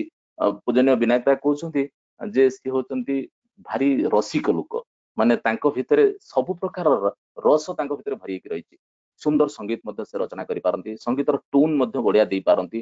ଏତେ ସୁନ୍ଦର ଟ୍ୟୁନ୍ ସେ ଦେଇପାରନ୍ତି ଯାହାକୁ ଆମେ କେବେ କଳ୍ପନା କରିପାରିବାନି। ସେ ଲଭର ଅଫ ମ୍ୟୁଜିକ ଯାହାକୁ କୁହନ୍ତି, ଇଷ୍ଟର୍ଣ୍ଣ ୱେଷ୍ଟର୍ଣ୍ଣ, ପ୍ରାଚ୍ୟ ପାଶ୍ଚାତ୍ୟ ସବୁର ସେ ମ୍ୟୁଜିକର। ଆଉ ସବୁଠୁ ବଡ କଥା ହଉଛି ଯେ ତାଙ୍କ ଜୀବନକୁ ସେ କେବେ ମାନେ ଗୋଲାପର ସେଜ ଭାବରେ ଭାବି ନାହାନ୍ତି, ବରଂ ସବୁବେଳେ କଣ୍ଟକିତ ବୋଲି ଭାବିଛନ୍ତି। ସାରା ବିଶ୍ୱକୁ ରକ୍ଷା କରିବା ପାଇଁ ସବୁବେଳେ ଚେଷ୍ଟା କରିଛନ୍ତି। ପ୍ରତ୍ୟେକଟି ସମୟରେ କେବଳ ଅଧିକରୁ ଅଧିକ ଲୋକ କେବଳ ଦୀକ୍ଷା ନିଅନ୍ତୁ। ଆଉ ମୁଁ ସବୁବେଳେ ଅନୁଭବ କରିଛି, ଯେତେ ଥର କର୍ମୀ ସମ୍ମିଳନୀ ଯାଇଛି, ଶ୍ରୀ ଶ୍ରୀ ଦାଦା ଯେତେବେଳେ କର୍ମୀ ମାନଙ୍କୁ ସମ୍ବୋଧିତ କରୁଥିବେ ବାଷ୍ପରୁଦ୍ଧ କଣ୍ଠରେ କହି ଆସୁଥିବେ, ଆଖି ଛଳ ଛଳ ହେଇଯାଏ। ଏ କର୍ମୀ ମାନେ ବି ଭାବାନ୍ତର ସୃଷ୍ଟି, କର୍ମୀ ମାନଙ୍କ ଭିତରେ ଗୋଟେ ଇମୋସନ ଆସେ ଯେ କେବଳ ଯେ ଅଧିକ ଲୋକଙ୍କୁ ଦେଖା ଦିଅ। ତ ଯେତେବେଳେ ଶୁଣନ୍ତି ଅଧିକ ଲୋକ ଦେଖା ଏଥରକ ହେଇଛି ଟର୍ମରେ ବହୁତ ଖୁସି ହୁଅନ୍ତି। ଆଲୋଚନା ରଖି ସାରିଲା ପରେ ପୁଣି ମାଇକ୍ ଟାଣିକି ପୁଣି କହନ୍ତି। ତେଣୁ ଇଏ ହଉଛି ଶ୍ରୀ ଦାଦାଙ୍କର ଜୀବନଚର୍ଯ୍ୟା, ଯାହାଙ୍କୁ ପାଖରୁ ଦେଖିଥିବା ମଣିଷ ମାନଙ୍କର କଥା। ତେଣୁ ଆଜି ସମୟ ଗୋଟେ ଏମିତି ବାଟ ଦେଇକି ଆମେ ଗତି କରୁଛୁ, ଆମ ପାଖରେ ବିକଳ୍ପ କିଛି ନାହିଁ। ସେଥିପାଇଁ କୁହାଯାଏ ଯେ ଦେବ ଦେବତା ହଜାର ପୂଜୁଛ, ଆଚାର୍ଯ୍ୟ ଯାହାର ଇଷ୍ଟ ନୁହେଁ ସ୍ପଷ୍ଟତର ବୁଝି ରଖି ତା ଜୀବନ ଚଳ ନିହାତି ବୟ। ଆଜି ଆମ ପାଖରେ ଏକମାତ୍ର ବିକଳ୍ପ ହଉଛନ୍ତି ସୃଷ୍ଟି ଦାଦା, ଗୁରୁ ପରିବାର। ସେମାନଙ୍କ ଜୀବନକୁ ନେଇକି ଆମକୁ ଚାଲିବାକୁ ପଡିବ। ଆଜି ପ୍ରତି ସମୟରେ ବ୍ୟକ୍ତି ଜୀବନ, ଦାମ୍ପତ୍ୟ, ପରିବାର, ସମାଜ, ରାଷ୍ଟ୍ର ଜୀବନ ଅତ୍ୟନ୍ତ ଭୟଙ୍କର ଭାବରେ ଗତି କରୁଛି। ଆମମାନେ ସମସ୍ତେ ଏତେ କଷ୍ଟ ଯନ୍ତ୍ରଣା ଭିତରେ ଅଛନ୍ତି ଯାହାକୁ ଭାଷାରେ ପ୍ରକାଶ କରାଯାଇ ପାରେ ନା। କିନ୍ତୁ ତା ଭିତରେ ମଣିଷ ଆନନ୍ଦ ପାଉଛି, ତା ଭିତରେ ଠାକୁରଙ୍କୁ ନେଇକି ପାଉଛି, ତା ଭିତରେ ଠାକୁର ଯାହା ପାଖରେ ଅଛନ୍ତି ମୁଁ ଭାବେ ତା ପାଖରେ ସର୍ବସ୍ୱ ଅଛି। ଅନେକ ସତ୍ସଙ୍ଗରେ କହେ ମୋ ପାଖରେ ଶିକ୍ଷା, ଦୀକ୍ଷା, ଯୋଗ୍ୟତା, ପ୍ରାଚୁର୍ଯ୍ୟ, ପ୍ରତିପତ୍ତି, ସୌନ୍ଦର୍ଯ୍ୟ ସବୁ ଅଛି, କିନ୍ତୁ ମୋ ପାଖରେ ଠାକୁର ନାହାନ୍ତି। କିନ୍ତୁ ଗୋଟେ ଲୋକ ପାଖରେ ଠାକୁର ଅଛନ୍ତି, ତା ପାଖରେ କିଛି ନାହିଁ। ବୁଝିବାକୁ ପଡେ ସେ ମୋଠୁ ଭଲରେ ଅଛି, ଆଉ ସେ ମୋଠୁ ଅଧିକ ଧନୀ ଆଉ ଅଧିକ ପ୍ରାଚୁର୍ଯ୍ୟରେ ଅଛି। ଯାହା ପାଖରେ ଠାକୁର ଅଛନ୍ତି ତା ପାଖରେ ସାରା ବିଶ୍ୱ ଅଛି। ଯାହା ପାଖରେ ସାରା ବିଶ୍ୱ ଅଛି କିନ୍ତୁ ଠାକୁର ନାହାନ୍ତି, ବୁଝିବାକୁ ପଡେ ସେ ବିଶ୍ୱ ବି ତା ପାଖରେ ନାହିଁ। ତେଣୁ ଇଏ ହଉଛନ୍ତି ପରମ ପିତା ପରମ ଦୟାଳ ଶ୍ରୀ ଠାକୁର, ଯାହାଙ୍କୁ କେନ୍ଦ୍ର କରି ଆଜି ସାରା ବିଶ୍ୱରେ କୋଟି କୋଟି ମଣିଷ ଆଜି ଯୋଡି ହେଇଛନ୍ତି। ଏକମାତ୍ର ହଉଛି ବଞ୍ଚିବା, ଅନ୍ୟକୁ ବଞ୍ଚେଇବା। ସତ୍ସଙ୍ଗର ଉଦ୍ଦେଶ୍ୟ କେବଳ ଖାଲି ନିଜେ ନୁହଁ। ଠାକୁର ସେଥିପାଇଁ କହିଲେ ଯେ ଡୁ ନେଭର ଡାଏ ନର ରେଜିଷ୍ଟ ଟୁ ଡେଥ୍। ତେଣୁ ସତ୍ସଙ୍ଗ ଗୋଟେ ଏମିତି ପ୍ଲାଟଫର୍ମ, ଇଏ ମଣିଷକୁ ବଞ୍ଚେଇ ରଖିବାର ଏକମାତ୍ର ରାସ୍ତା। ତେଣୁ ମଣିଷକୁ ବଞ୍ଚେଇ ରଖିବାକୁ ହେଲେ ଆମ ପାଇଁ ମଧ୍ୟ ଇଏ ଗୋଟେ ବଡ ସନ୍ଦେଶ। କାରଣ ସାରା ବିଶ୍ୱ ଯେତେବେଳେ ଭୟଙ୍କର ମହାମାରୀ ଭିତରେ ଆକ୍ରାନ୍ତ ହଉଛି, ସତ୍ସଙ୍ଗରେ ଆମେ ସମସ୍ତେ ଶୃଙ୍ଖଳିତ ଜୀବନଚର୍ଯ୍ୟା ଭିତରେ ଜୀବନକୁ ଉପଭୋଗ କରୁଛନ୍ତି। ଏ ସନ୍ଦେଶଟା ମଧ୍ୟ ଅନ୍ୟ ଲୋକ ପାଖରେ ପହଞ୍ଚିବା ଦରକାର। ଆମେ ଯେତେବେଳେ ସତ୍ସଙ୍ଗ କରୁଥିଲେ ଜଣକୁ ଡାକିଲେ ସେ ଆସିକି ଶୁଣୁଥିଲା, କିନ୍ତୁ ଆଜି ଡାକିବାର ଆବଶ୍ୟକତା ପଡୁନି। ଆଜି ଆମକୁ ସହଜ ଭାବରେ ଖାଲି ଲିଙ୍କ ଦେଇଦେଲେ ସେ ମଧ୍ୟ ଶୁଣୁଛି। ୟୁଟ୍ୟୁବରେ ମଧ୍ୟ ତାର ଭିଡିଓ ଅପଲୋଡ କରି ହଉଛି। ହଜାର ହଜାର ସତ୍ସଙ୍ଗ, ମୁଁ ତ ଅନେକ ଗୁରୁ ଭାଇ ମାନଙ୍କ ସହିତ ଭିତରେ ମିଶିଛି, ସେମାନେ ଭାରି ଆନନ୍ଦ ପାଉଛନ୍ତି। ଯାହା ହଉ ଅନଲାଇନ ସତ୍ସଙ୍ଗ ହେଲାଣି ଯେ ଆମେ ଅନେକ ଜିନିଷ ପାଇଲୁ। ସମୟ କହିବ ଏଇ ଅନଲାଇନ ସତ୍ସଙ୍ଗ ଆଉ ଚାଲିବ କି ନ ଚାଲିବ, କିନ୍ତୁ ୟା ଭିତରେ ଯେ ଆମେ ଗୋଟେ କ୍ରାଇସିସ ରୁ ଗୋଟେ କମ୍ଫର୍ଟେବିଲିଟି ଜୋନକୁ ଆସିକି ଠାକୁରଙ୍କୁ ଉପଭୋଗ କରିପାରୁଛନ୍ତି, ସେଟା ହଉଛି ସବୁଠୁ ବଡ କଥା। ସଭା ଶେଷରେ ଗୋଟେ କଥା କହିବାକୁ ଚାହେଁ, ସତ୍ସଙ୍ଗ ଶ୍ରୀମନ୍ଦିର ଏଇ ଯୋଉ ମାସିକ 4ଟି ସତ୍ସଙ୍ଗର ଆୟୋଜନ କରିଛି। କେତନ ଭାଇ କଥା ପ୍ରସଙ୍ଗରେ କହୁଥିଲେ, ସେ କଥାର କିଛି ଆବଶ୍ୟକତା ନଥିଲା କହିବା। ଶୃଙ୍ଖଳା ବିଶୃଙ୍ଖଳା ଦିଟା ଜିନିଷ ସତ୍ସଙ୍ଗ ଶ୍ରୀମନ୍ଦିର ଆରମ୍ଭ ଦିନଟାରୁ ଏ ଦିଟାଙ୍କ ଜିନିଷକୁ ପାଖାପାଖି ଦେଖିକି ଆସିଛି। ମୋର କାଲି ଭଳି ମନେ ପଡୁଛି ନିରଞ୍ଜନ ପ୍ରଧାନ, ସୁର ଭାଇ ମରିଗଲେଣି, କାଲି ଭଳି ସୁର ଭାଇ ମୋ ସାଙ୍ଗରେ ଯାଇକି ନିରଞ୍ଜନ ପ୍ରଧାନଙ୍କ ଉପରେ ଉତ୍ତ୍ୟକ୍ତ ହେଇକି କିଛି କଥା କହୁଥିଲେ। ଯେତେବେଳେ ସତ୍ସଙ୍ଗ ଶ୍ରୀମନ୍ଦିରର କଥା ଆମେ କହୁଥିଲୁ, ଯେତେବେଳେ ବିନାୟକ ଦାସ ସିଦ୍ଧର ଭାଇରେ ଏଠି ମନ୍ଦିର ହବାର କଥା କହୁଥିଲେ, ଏଇ ଯାଜପୁରଟା ଆଜି ଦିନରେ ବଞ୍ଚିଥିବା ରୀତିକ ମାନେ ମଧ୍ୟ ଏଠି ମନ୍ଦିର ହବ ନାହିଁ। ଏମାନେ ସବୁ ମିଛ କହିକି ତୁମମାନଙ୍କୁ ଭଣ୍ଡଉଛନ୍ତି ବୋଲି ଏକଥା ବି ଲୋକ କହିଛନ୍ତି। ତ ସେଥିରେ ବେଶୀ ଗୁରୁତ୍ୱ ଦବା ଦରକାର ନାହିଁ। ଏ ସବୁ କଥାରେ ମୁଣ୍ଡ ପୁରେଇଲେ ଆମେ ମୂଳ ସୋର୍ସରୁ ଆମେ ଦୂରେଇ ଯିବା, ମୂଳ ପର୍ପସରୁ ଦୂରେଇ ଯିବା। ଆମେ ସେ କଥାରେ ସମୟ ନଷ୍ଟ ନ କରି କିଏ କଣ କରୁଛି ନ କରୁଛି ସେଟା ବଡ କଥା ନୁହଁ, ବରଂ କାହିଁକି କରୁଛି ତାକୁ ବୁଝି ବିଚାରି ଚିନ୍ତା କରି ତା ମନର କଣ ସନ୍ତୁଷ୍ଟ ଅଛି ତାକୁ ଚିନ୍ତା କରି ସମାଧାନ ରାସ୍ତା କାଢିଲେ ସେ ବି ମଧ୍ୟ ଆମ ସହିତ ରହିବ। ଆଉ ରହିଛନ୍ତି, ରହିବାର ମନ ଅନେକ ନଜିର ଅଛି। ସଭା ଶେଷରେ ସମୟ ଅତିକ୍ରାନ୍ତ ହେଇଗଲାଣି, 5 ମିନିଟ ଅଛି। ନିଶ୍ଚିତ ଭାବରେ କେତନ ଭାଇ କିଛି ଆଲୋଚନା କରିବେ। ମୁଁ ସମସ୍ତଙ୍କୁ ଗୋଟିଏ ମାତ୍ର ଅନୁରୋଧ କରୁଛି, ଇଏ ସମସ୍ୟା ଦୂରେଇ ଯିବ, ଇଏ ଯନ୍ତ୍ରଣା ଦୂରେଇ ଯିବ, ପୁଣି ସ୍ୱାଭାବିକ ସମୟ ଆସିବ। କିନ୍ତୁ ତାରି ଭିତରେ ମଧ୍ୟ ଯିଏ ଯୋଉଠି ଥାନ୍ତୁ ନା କାହିଁକି, ଏତେ ଅବସ୍ଥା ଭିତରେ ଆମେ ପିଲା, ପରିବାର, ସଂସାର, ଘର ସବୁକୁ ଯଦି ଠିକ ଠାକ ବୁଝୁଛେ, ତାହେଲେ ମନ୍ଦିରଟା ହଉଛି ମୋର ପ୍ରଥମ ପରିଚୟ। ମନ୍ଦିର ହଉଛି ମୋର ପ୍ରଥମ ମୋ ଘର। ମନ୍ଦିର ହଉଛି ମୋର ପ୍ରଥମ ଆଇଡେଣ୍ଟିଟି। ସେ ଜାଗାଟା କେମିତି ଅଛି, ଠାକୁର ସେଠି ପୂଜା ପାଉଛନ୍ତି ନାହିଁ, ସେଠି ନନା ଯିଏ ଅଛି ସେ ପଇସା ପାଉଛି କି ନାହିଁ, ସେଠିକାର ଗଛପତ୍ର ଠିକ ଠାକ ଅଛି କି ନାହିଁ, ଏ ସବୁ କଥାକୁ ନଜର ରଖିବା ପାଇଁ ମଧ୍ୟ ମୋର ବିନମ୍ର ଅନୁରୋଧ। ସଭା ଶେଷରେ କାମିଲ ଭାଇ, ପ୍ରତ୍ୟେକଟି ଗୁରୁ ଭାଇ, କର୍ମୀ ଭାଇ ମାନେ, ଯାଜପୁରର ସମସ୍ତ ପାଞ୍ଜାଧାରୀ କର୍ମୀ ମାନେ ସମସ୍ତଙ୍କୁ ପୁଣି ଥରେ ଠାକୁରଙ୍କ ପାଖରେ ଆପଣମାନଙ୍କର ସାର୍ବିକ ମଙ୍ଗଳ କାମନା କରୁଛି। ବନ୍ଦେ ପୁରୁଷ। ଜୟ ଗୁରୁ ଗିରଞ୍ଚ ଭାଇ, ପରମ ସଦ୍ୟ ଗିରଞ୍ଚ ଭାଇ ଆଜି ପରମ ପିତାଙ୍କର ସହପତି ରୀତି, ତାଙ୍କ ଦିବ୍ୟ ଅନୁଭୂତି ମନ୍ଦିରରେ ସେ ଆସିବା ପ୍ରଥମ 22 ବର୍ଷ ଭିତରେ ତାଙ୍କର ଦିବ୍ୟ ଅନୁଭୂତି ଏବଂ ଏ ଶ୍ରୀମନ୍ଦିର ପ୍ରକଳ୍ପ ଯାଜପୁର ରୋଡ ବ୍ୟାସନଗରରେ ଯୋଉ ପ୍ରକଳ୍ପ ହେଇଥିଲା ସେ ପ୍ରକଳ୍ପ ଅବଦାନ ଥିବା ଆମମାନଙ୍କର ପୂଜ୍ୟ ବିନାୟକ ଦା, ଶ୍ରୀଧର ଦା ଆଜି ଭାଗ୍ୟବଶତଃ ଏବଂ ଆମର ସୌଭାଗ୍ୟବଶତଃ ସେ ଆମ ସତ୍ସଙ୍ଗରେ ବସିଛନ୍ତି। ତାଙ୍କୁ ଆଉଥରେ ମଧ୍ୟ ମୁଁ ପ୍ରଣାମ ନିବେଦନ କରେ। ସେମାନଙ୍କର ଅବଦାନ କଥା ତତ୍ସଙ୍ଗେ ସଙ୍ଗେ ବଡ଼ଦାଙ୍କ କଥା ଏବଂ ଦାଦାଙ୍କ କଥା, ଠାକୁରଙ୍କ କଥା ଅଳ୍ପ ସମୟ ମଧ୍ୟରେ ସୁନ୍ଦର ଭାବରେ ସେ ଆଲୋଚନା କରିଛନ୍ତି।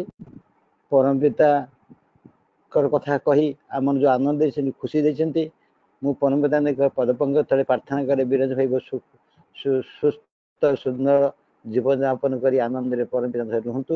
ଏହା ହିଁ ପରମ ପିତା ନିକଟ ଏକାନ୍ତ ପ୍ରାର୍ଥନା। ମୋର ବିଶେଷ କିଛି କହିବାର ନାହିଁ, ଅଳ୍ପ ସମୟ ଅଛି, କିନ୍ତୁ ଗୋଟିଏ କଥା ଏଠି ମୁଁ କହି ରଖେ ସମସ୍ତ ଗୁରୁ ଭାଇ ଏବଂ କର୍ମୀ ଭାଇମାନେ ଯେଉଁ ଆଜି ଉପସ୍ଥିତ ଅଛନ୍ତି ପରମ ପିତାଙ୍କ ଅସୀମ ଦୟାକରଣକୁ ପାଥ୍ୟ କରି ଆମର ଯୋଉ ଭାଇ 3 ଜଣ ଅକ୍ରାନ୍ତ ପରିଶ୍ରମ କରି ଯୋଉ ଇ ସତ୍ସଙ୍ଗ ଆୟୋଜନ କରିଛନ୍ତି ସେ ଆମ ମନ୍ଦିର ପରମ୍ପରା କର୍ମେ ପ୍ରତି ମାସର 4ଟି ଶନିବାର ଆମ ମନ୍ଦିରରେ ଅନୁଷ୍ଠିତ ହୁଏ ସତ୍ସଙ୍ଗ। ପ୍ରଥମ କରି ଆଜି ହେଇଛି, ଦ୍ୱିତୀୟ 14 ତାରିଖ ପଡ଼ିବ, ତୃତୀୟଟି ପଡ଼ିବ ଆମର ଅତ୍ୟନ୍ତ ଆନନ୍ଦର କଥା ଖୁସିର କଥା ମୁଁ କହିଛି ସେଦିନ ହେଉଛି ଶ୍ରୀ ବଡ଼ଦାଙ୍କର ଶୁଭ ଆବିର୍ଭାବ ଦିବସ। ସେଇ ଆବିର୍ଭାବ ଦିବସରେ 6:45ରେ ଆମର ଜନ୍ମରମଣ ନିଶ୍ଚୟ ମନ୍ଦିରରେ ପଦ୍ଧତି ଅନୁସାରେ ତା ପାଳନ କରାଯିବ ଏବଂ ସେଇ ତୁମାରଙ୍କ ଠାରୁ ଆମର ସତ୍ସଙ୍ଗ କାର୍ଯ୍ୟକ୍ରମ ଆରମ୍ଭ ହେବ। ଏଇ ସତ୍ସଙ୍ଗ କାର୍ଯ୍ୟକ୍ରମ ଆରମ୍ଭ ହେବ, ସେଥିରେ ଆମକୁ ପ୍ରତିଶ୍ରୁତି ଦେଇଛନ୍ତି ପୂଜ୍ୟ ଡମ୍ବରୁ ଭାଇ କଟକ, ସେ ଆମକୁ ପ୍ରତିଶ୍ରୁତି ଦେଇଛନ୍ତି ସେଦିନ ଆମ ସତ୍ସଙ୍ଗ ଟିକେ ଉପସ୍ଥିତ ରହିବେ। ସମସ୍ତେ ମୋର ଅନୁରୋଧ ବହୁ ସଂଖ୍ୟାରେ ସେ ଯୋଗଦାନ କରିବେ ଆଉ ସମସ୍ତେ ମଧ୍ୟ ସେୟାର କରିବେ। ପୂଜ୍ୟ ଡମ୍ବରୁଦା ବୟସ୍କ ଲୋକ ଏବଂ ଆମ କଟକ ସତ୍ସଙ୍ଗ ବିହାର ସେକ୍ରେଟାରୀ ତଥା ନିଖିଳ ସତ୍ସଙ୍ଗ ସେକ୍ରେଟାରୀ ଆମମାନଙ୍କ ଅତ୍ୟନ୍ତ ପ୍ରିୟ ଭାଜନ। ସମସ୍ତେ ମୋ ଅନୁରୋଧ ସମସ୍ତେ ସେୟାର କରି ବହୁ ସଂଖ୍ୟାରେ ବସିବାକୁ ମୋ ଅନୁରୋଧ। ଆଉ ବିଶେଷ କରି ମୋର ଅନୁରୋଧ ବଡ଼ଦାଙ୍କର ଏଇ ଶୁଭ ଆବିର୍ଭାବ ଦିବସରେ ଆମମାନଙ୍କର ସ୍ୱତଃସ୍ଫୂର୍ତ୍ତ ଭାବରେ ଠାକୁରଙ୍କ ପାଖରେ ଭୋଗ ନିବେଦନ କରି ଏକ ପରମ ଆଶୀର୍ବାଦ ନେବା ପାଇଁ ସମସ୍ତଙ୍କୁ ମୁଁ ଅନୁରୋଧ କରେ।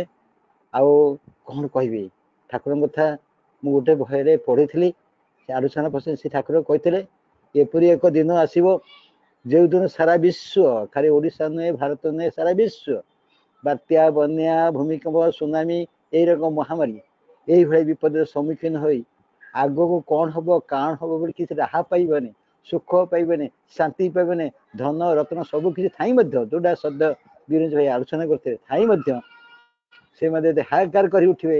ସେତିକିବେଳେ ଠାକୁରଙ୍କ କଥାଟା କୁହାଯାଇଛି ଯେ ସେତିକିବେଳେ ଏଇ ଭାରତ ବର୍ଷ ହିଁ ମାନେ ଆଧ୍ୟାତ୍ମିକ ଗୁରୁ ଆସନରେ ବସି ସମସ୍ତଙ୍କୁ ମାନେ ସତ ଦୀକ୍ଷା ମାଧ୍ୟମରେ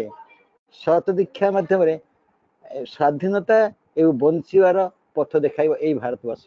ସେଟା ଏବେ ଆଉ ବେଶୀ ଦିନ ନୁହେଁ, ଯାହା ଜଣାଯାଉଛି ସେଦିନ ଅଲ୍ ଇଣ୍ଡିଆ ରୀତି କନଫରେନ୍ସରେ ପରମ ପୂଜ୍ୟ ଶ୍ରୀଦଦା ମଧ୍ୟ ସେଦିନ ଆଲୋଚନା ପ୍ରସଙ୍ଗରେ କହୁଥିଲେ। ଆମେ ମଧ୍ୟ ଅଲ୍ ଇଣ୍ଡିଆ କୀର୍ତ୍ତି କନଫରେନ୍ସରେ ମଧ୍ୟ ପୂଜ୍ୟ ଆମର ପୂଜନୀୟ ବିକିଦାର ଠାରୁ ମଧ୍ୟ କଥା ଶୁଣିଥିଲେ। ଦାଦା ଚାହୁଁଛନ୍ତି 3.5 କୋଟି ଦୀକ୍ଷା କାର୍ଯ୍ୟ ମଧ୍ୟ ଯଦିଓ ମଧ୍ୟ ମହାମାରୀ ସମୟ ଆମକୁ ଡିଷ୍ଟାନ୍ସ ମେଣ୍ଟେନ୍ କରି ଶାନ୍ତି ଶୃଙ୍ଖଳା ରକ୍ଷା କରି ଏବଂ ସରକାରଙ୍କ ନିୟମ ପଦ୍ଧତିକୁ ମାନି ଏବଂ ଆମମାନଙ୍କର ସଦାଚାରଟାକୁ ମାନି ଆମେ ଦୀକ୍ଷା କାର୍ଯ୍ୟକ୍ରମ ଅବ୍ୟାହତ ରଖିଲେ ଖୁବ୍ ଭଲ। ଆଉ ବିଶେଷ କରି କଥା କହୁଛି ଦାଦା ଗୋଟିଏ କଥା କହିଥିଲେ, କାରଣ ମୁଁ ଆଜି ଅନେକ ନିୟମ ହେଉଛି ବାସ୍ତବ ଅନ୍ୟ ସମୟ ବହିପତ୍ର ପଢ଼େ ବହୁତ କିଛି କରେ, ସେଇ ଦାଦାଙ୍କ ସେଇ ଗୋଟିଏ କଥା ଫୁଟି ଉଠାଣି ସତ୍ୟ ତମର ଅନ୍ଧକାରର ପୁଞ୍ଜ ନାଶୀ ବାଜୁଛି ଦୟାର ବିଶ୍ୱନ୍ଦର ଶ୍ୱାସତା ହିଁ ମଧୁର ମସି ଶ୍ରୀହରି ଉଠେଇ ସପ୍ତ ଭୁବନ ଅମରୁ ତାର ଦୀପ୍ତ ସ୍ୱରେ ଡାକନ୍ତି ବହୁ ବଂଶୀ ନାଦେ ଆଉ ତ ମୁଇଁ ନାହିଁ ତ ଦୂରେ କାନନା ଆଉ ଶଙ୍କା କେରେ ଆର୍ତ କେରେ ଦୁଃଖ ଭୋଗେ ଧର୍ମ ସଂସ୍ଥାପନାର୍ଥାୟ ସମଭାମୀ ଯୁଗେ ଯୁଗେ।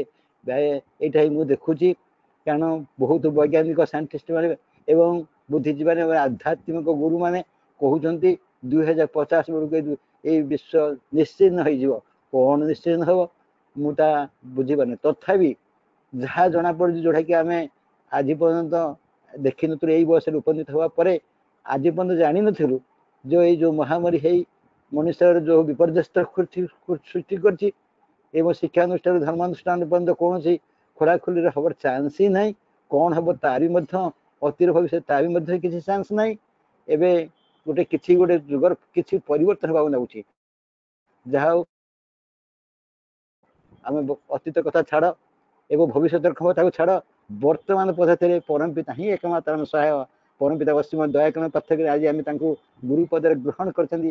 ସେଇରେ ଏଇ ଧର୍ମ ସଂସ୍ଥାପନା କରି ଧରାପୃଷ୍ଠରେ ଜନ୍ମଗ୍ରହଣ କରିଛନ୍ତି। ଏମାନଙ୍କୁ ଆପଣଙ୍କୁ ବୁଝିବାକୁ କିଛି ବାକି ବି ନାହିଁ। ତାଙ୍କର ଏହି ପବିତ୍ର ସତନାମ ମନନ କରନ୍ତୁ ଏବଂ ନୀତି ନିୟମ ବିଷୟରେ ଚାଲନ୍ତୁ। ତାଙ୍କର ଯେଉଁ ଦେବବାଣୀ ଯେଉଁ ଆମର ପ୍ରାର୍ଥନା ନିୟମିତ ଭାବରେ ସୁନ୍ଦର ଭାବରେ ତାଙ୍କ ପରିବେଷଣ କରନ୍ତୁ ନିଜ ଭିତରେ, ନିଜ ପରିବାର ଭିତରେ ଏବଂ ତାଙ୍କର ପୁସ୍ତକ ତାଙ୍କର ବହିପତ୍ର ପଢ଼ାପଢ଼ି କରନ୍ତୁ। ଆଉ ବିଶେଷ କରି ଆମେ ଆହୁରି ଖୁସି ମଧ୍ୟ ଆମମାନଙ୍କର ଏଇ ଭକ୍ତି ନିଷ୍ଠାକୁ ପାଥ୍ୟ କରି ପରମ ପିତା ଦୟାକରି ଆମକୁ ଏଠି ଶ୍ରୀମନ୍ଦିର ଦେଇଛନ୍ତି। ବିଗ୍ରହ ରୂପେ ସେ ପୂଜା କରୁଛନ୍ତି। ବିଗ୍ରହ ହେଉଛି ବାଞ୍ଛା କଳ୍ପତକୁ ତାକୁ ସୁନ୍ଦର ସହଜ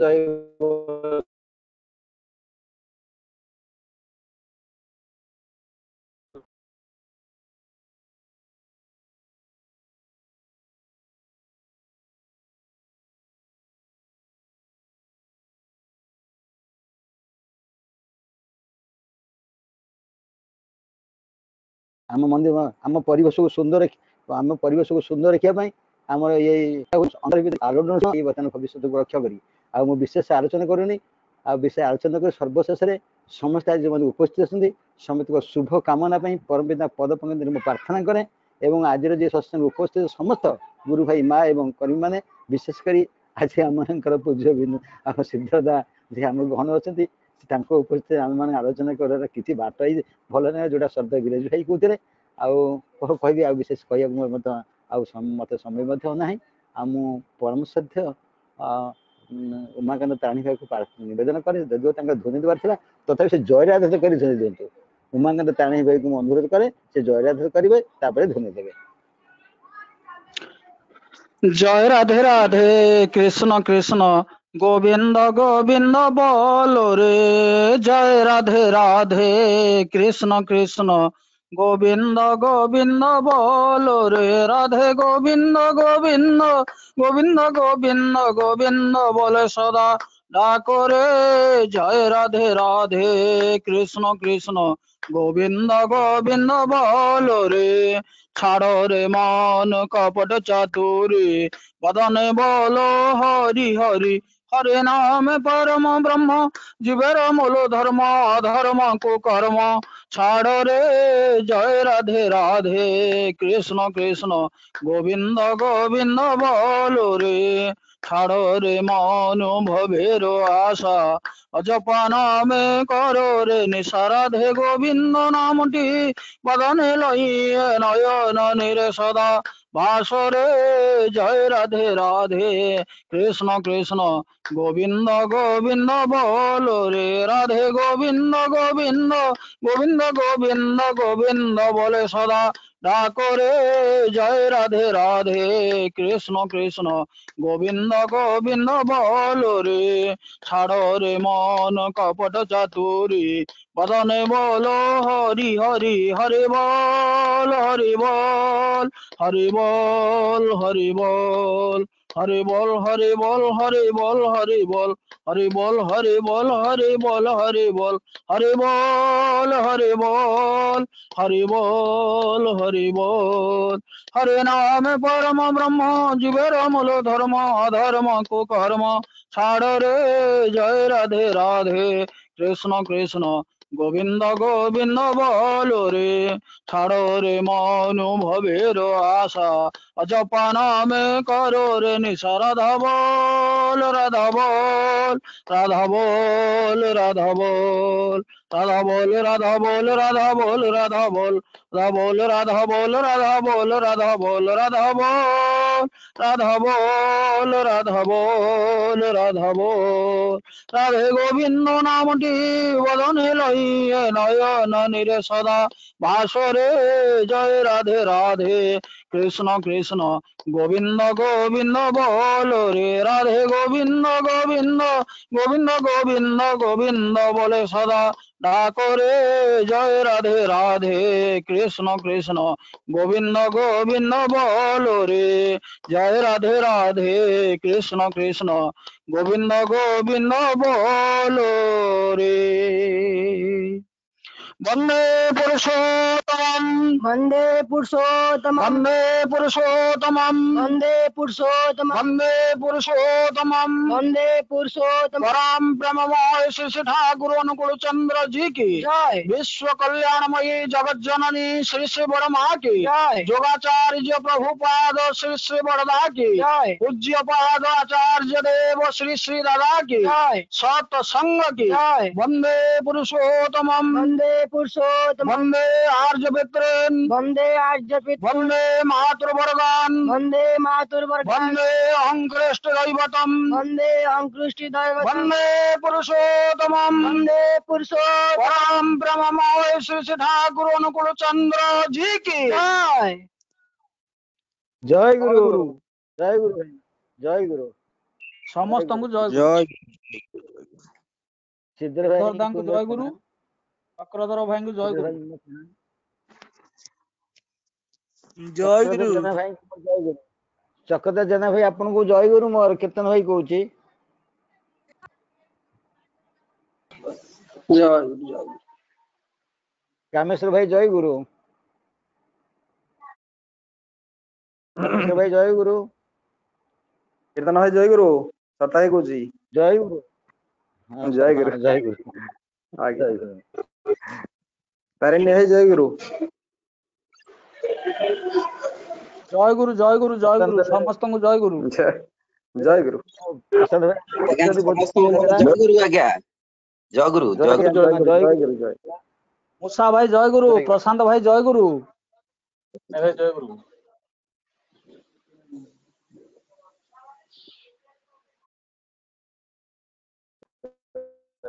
मुसा भाई जय गुरु हेलो वर्तमान गोटे घोषणा आगामी शनिवार जेतटा रहिबो चक्रधर भाई जय तादर साप्ताहिक सत्संग हबो आउ जो माने सत्संग दबा पाई चाहंती ठाकुर पाखरे भोग निवेदन करिवे आउ से भोगर परिमाण कौन हबो सेटा कीर्तन भाई सहित जोगाजोग करिवे आउ निश्चित भाव जो माने सत्संग देबे भोग निवेदन करिक सत्संग देबे बोली की घोषणा करा होउछ। प्रत्येक शनिवार सत्संग हबो आ समय एही समय हाँ हाँ समस्त पाखु लिंक टा पठै दिया हबो।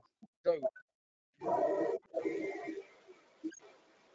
हाँ तथापि मु कहि दउची जो भाई मान सब तो अछंती तथापि नित्यानंद भाई सर मो कथा आइतला आ हमर से भोग से मिनिमम से 500 टका रखा जीवो मिनिमम से 500 टका रखा जीवो हैना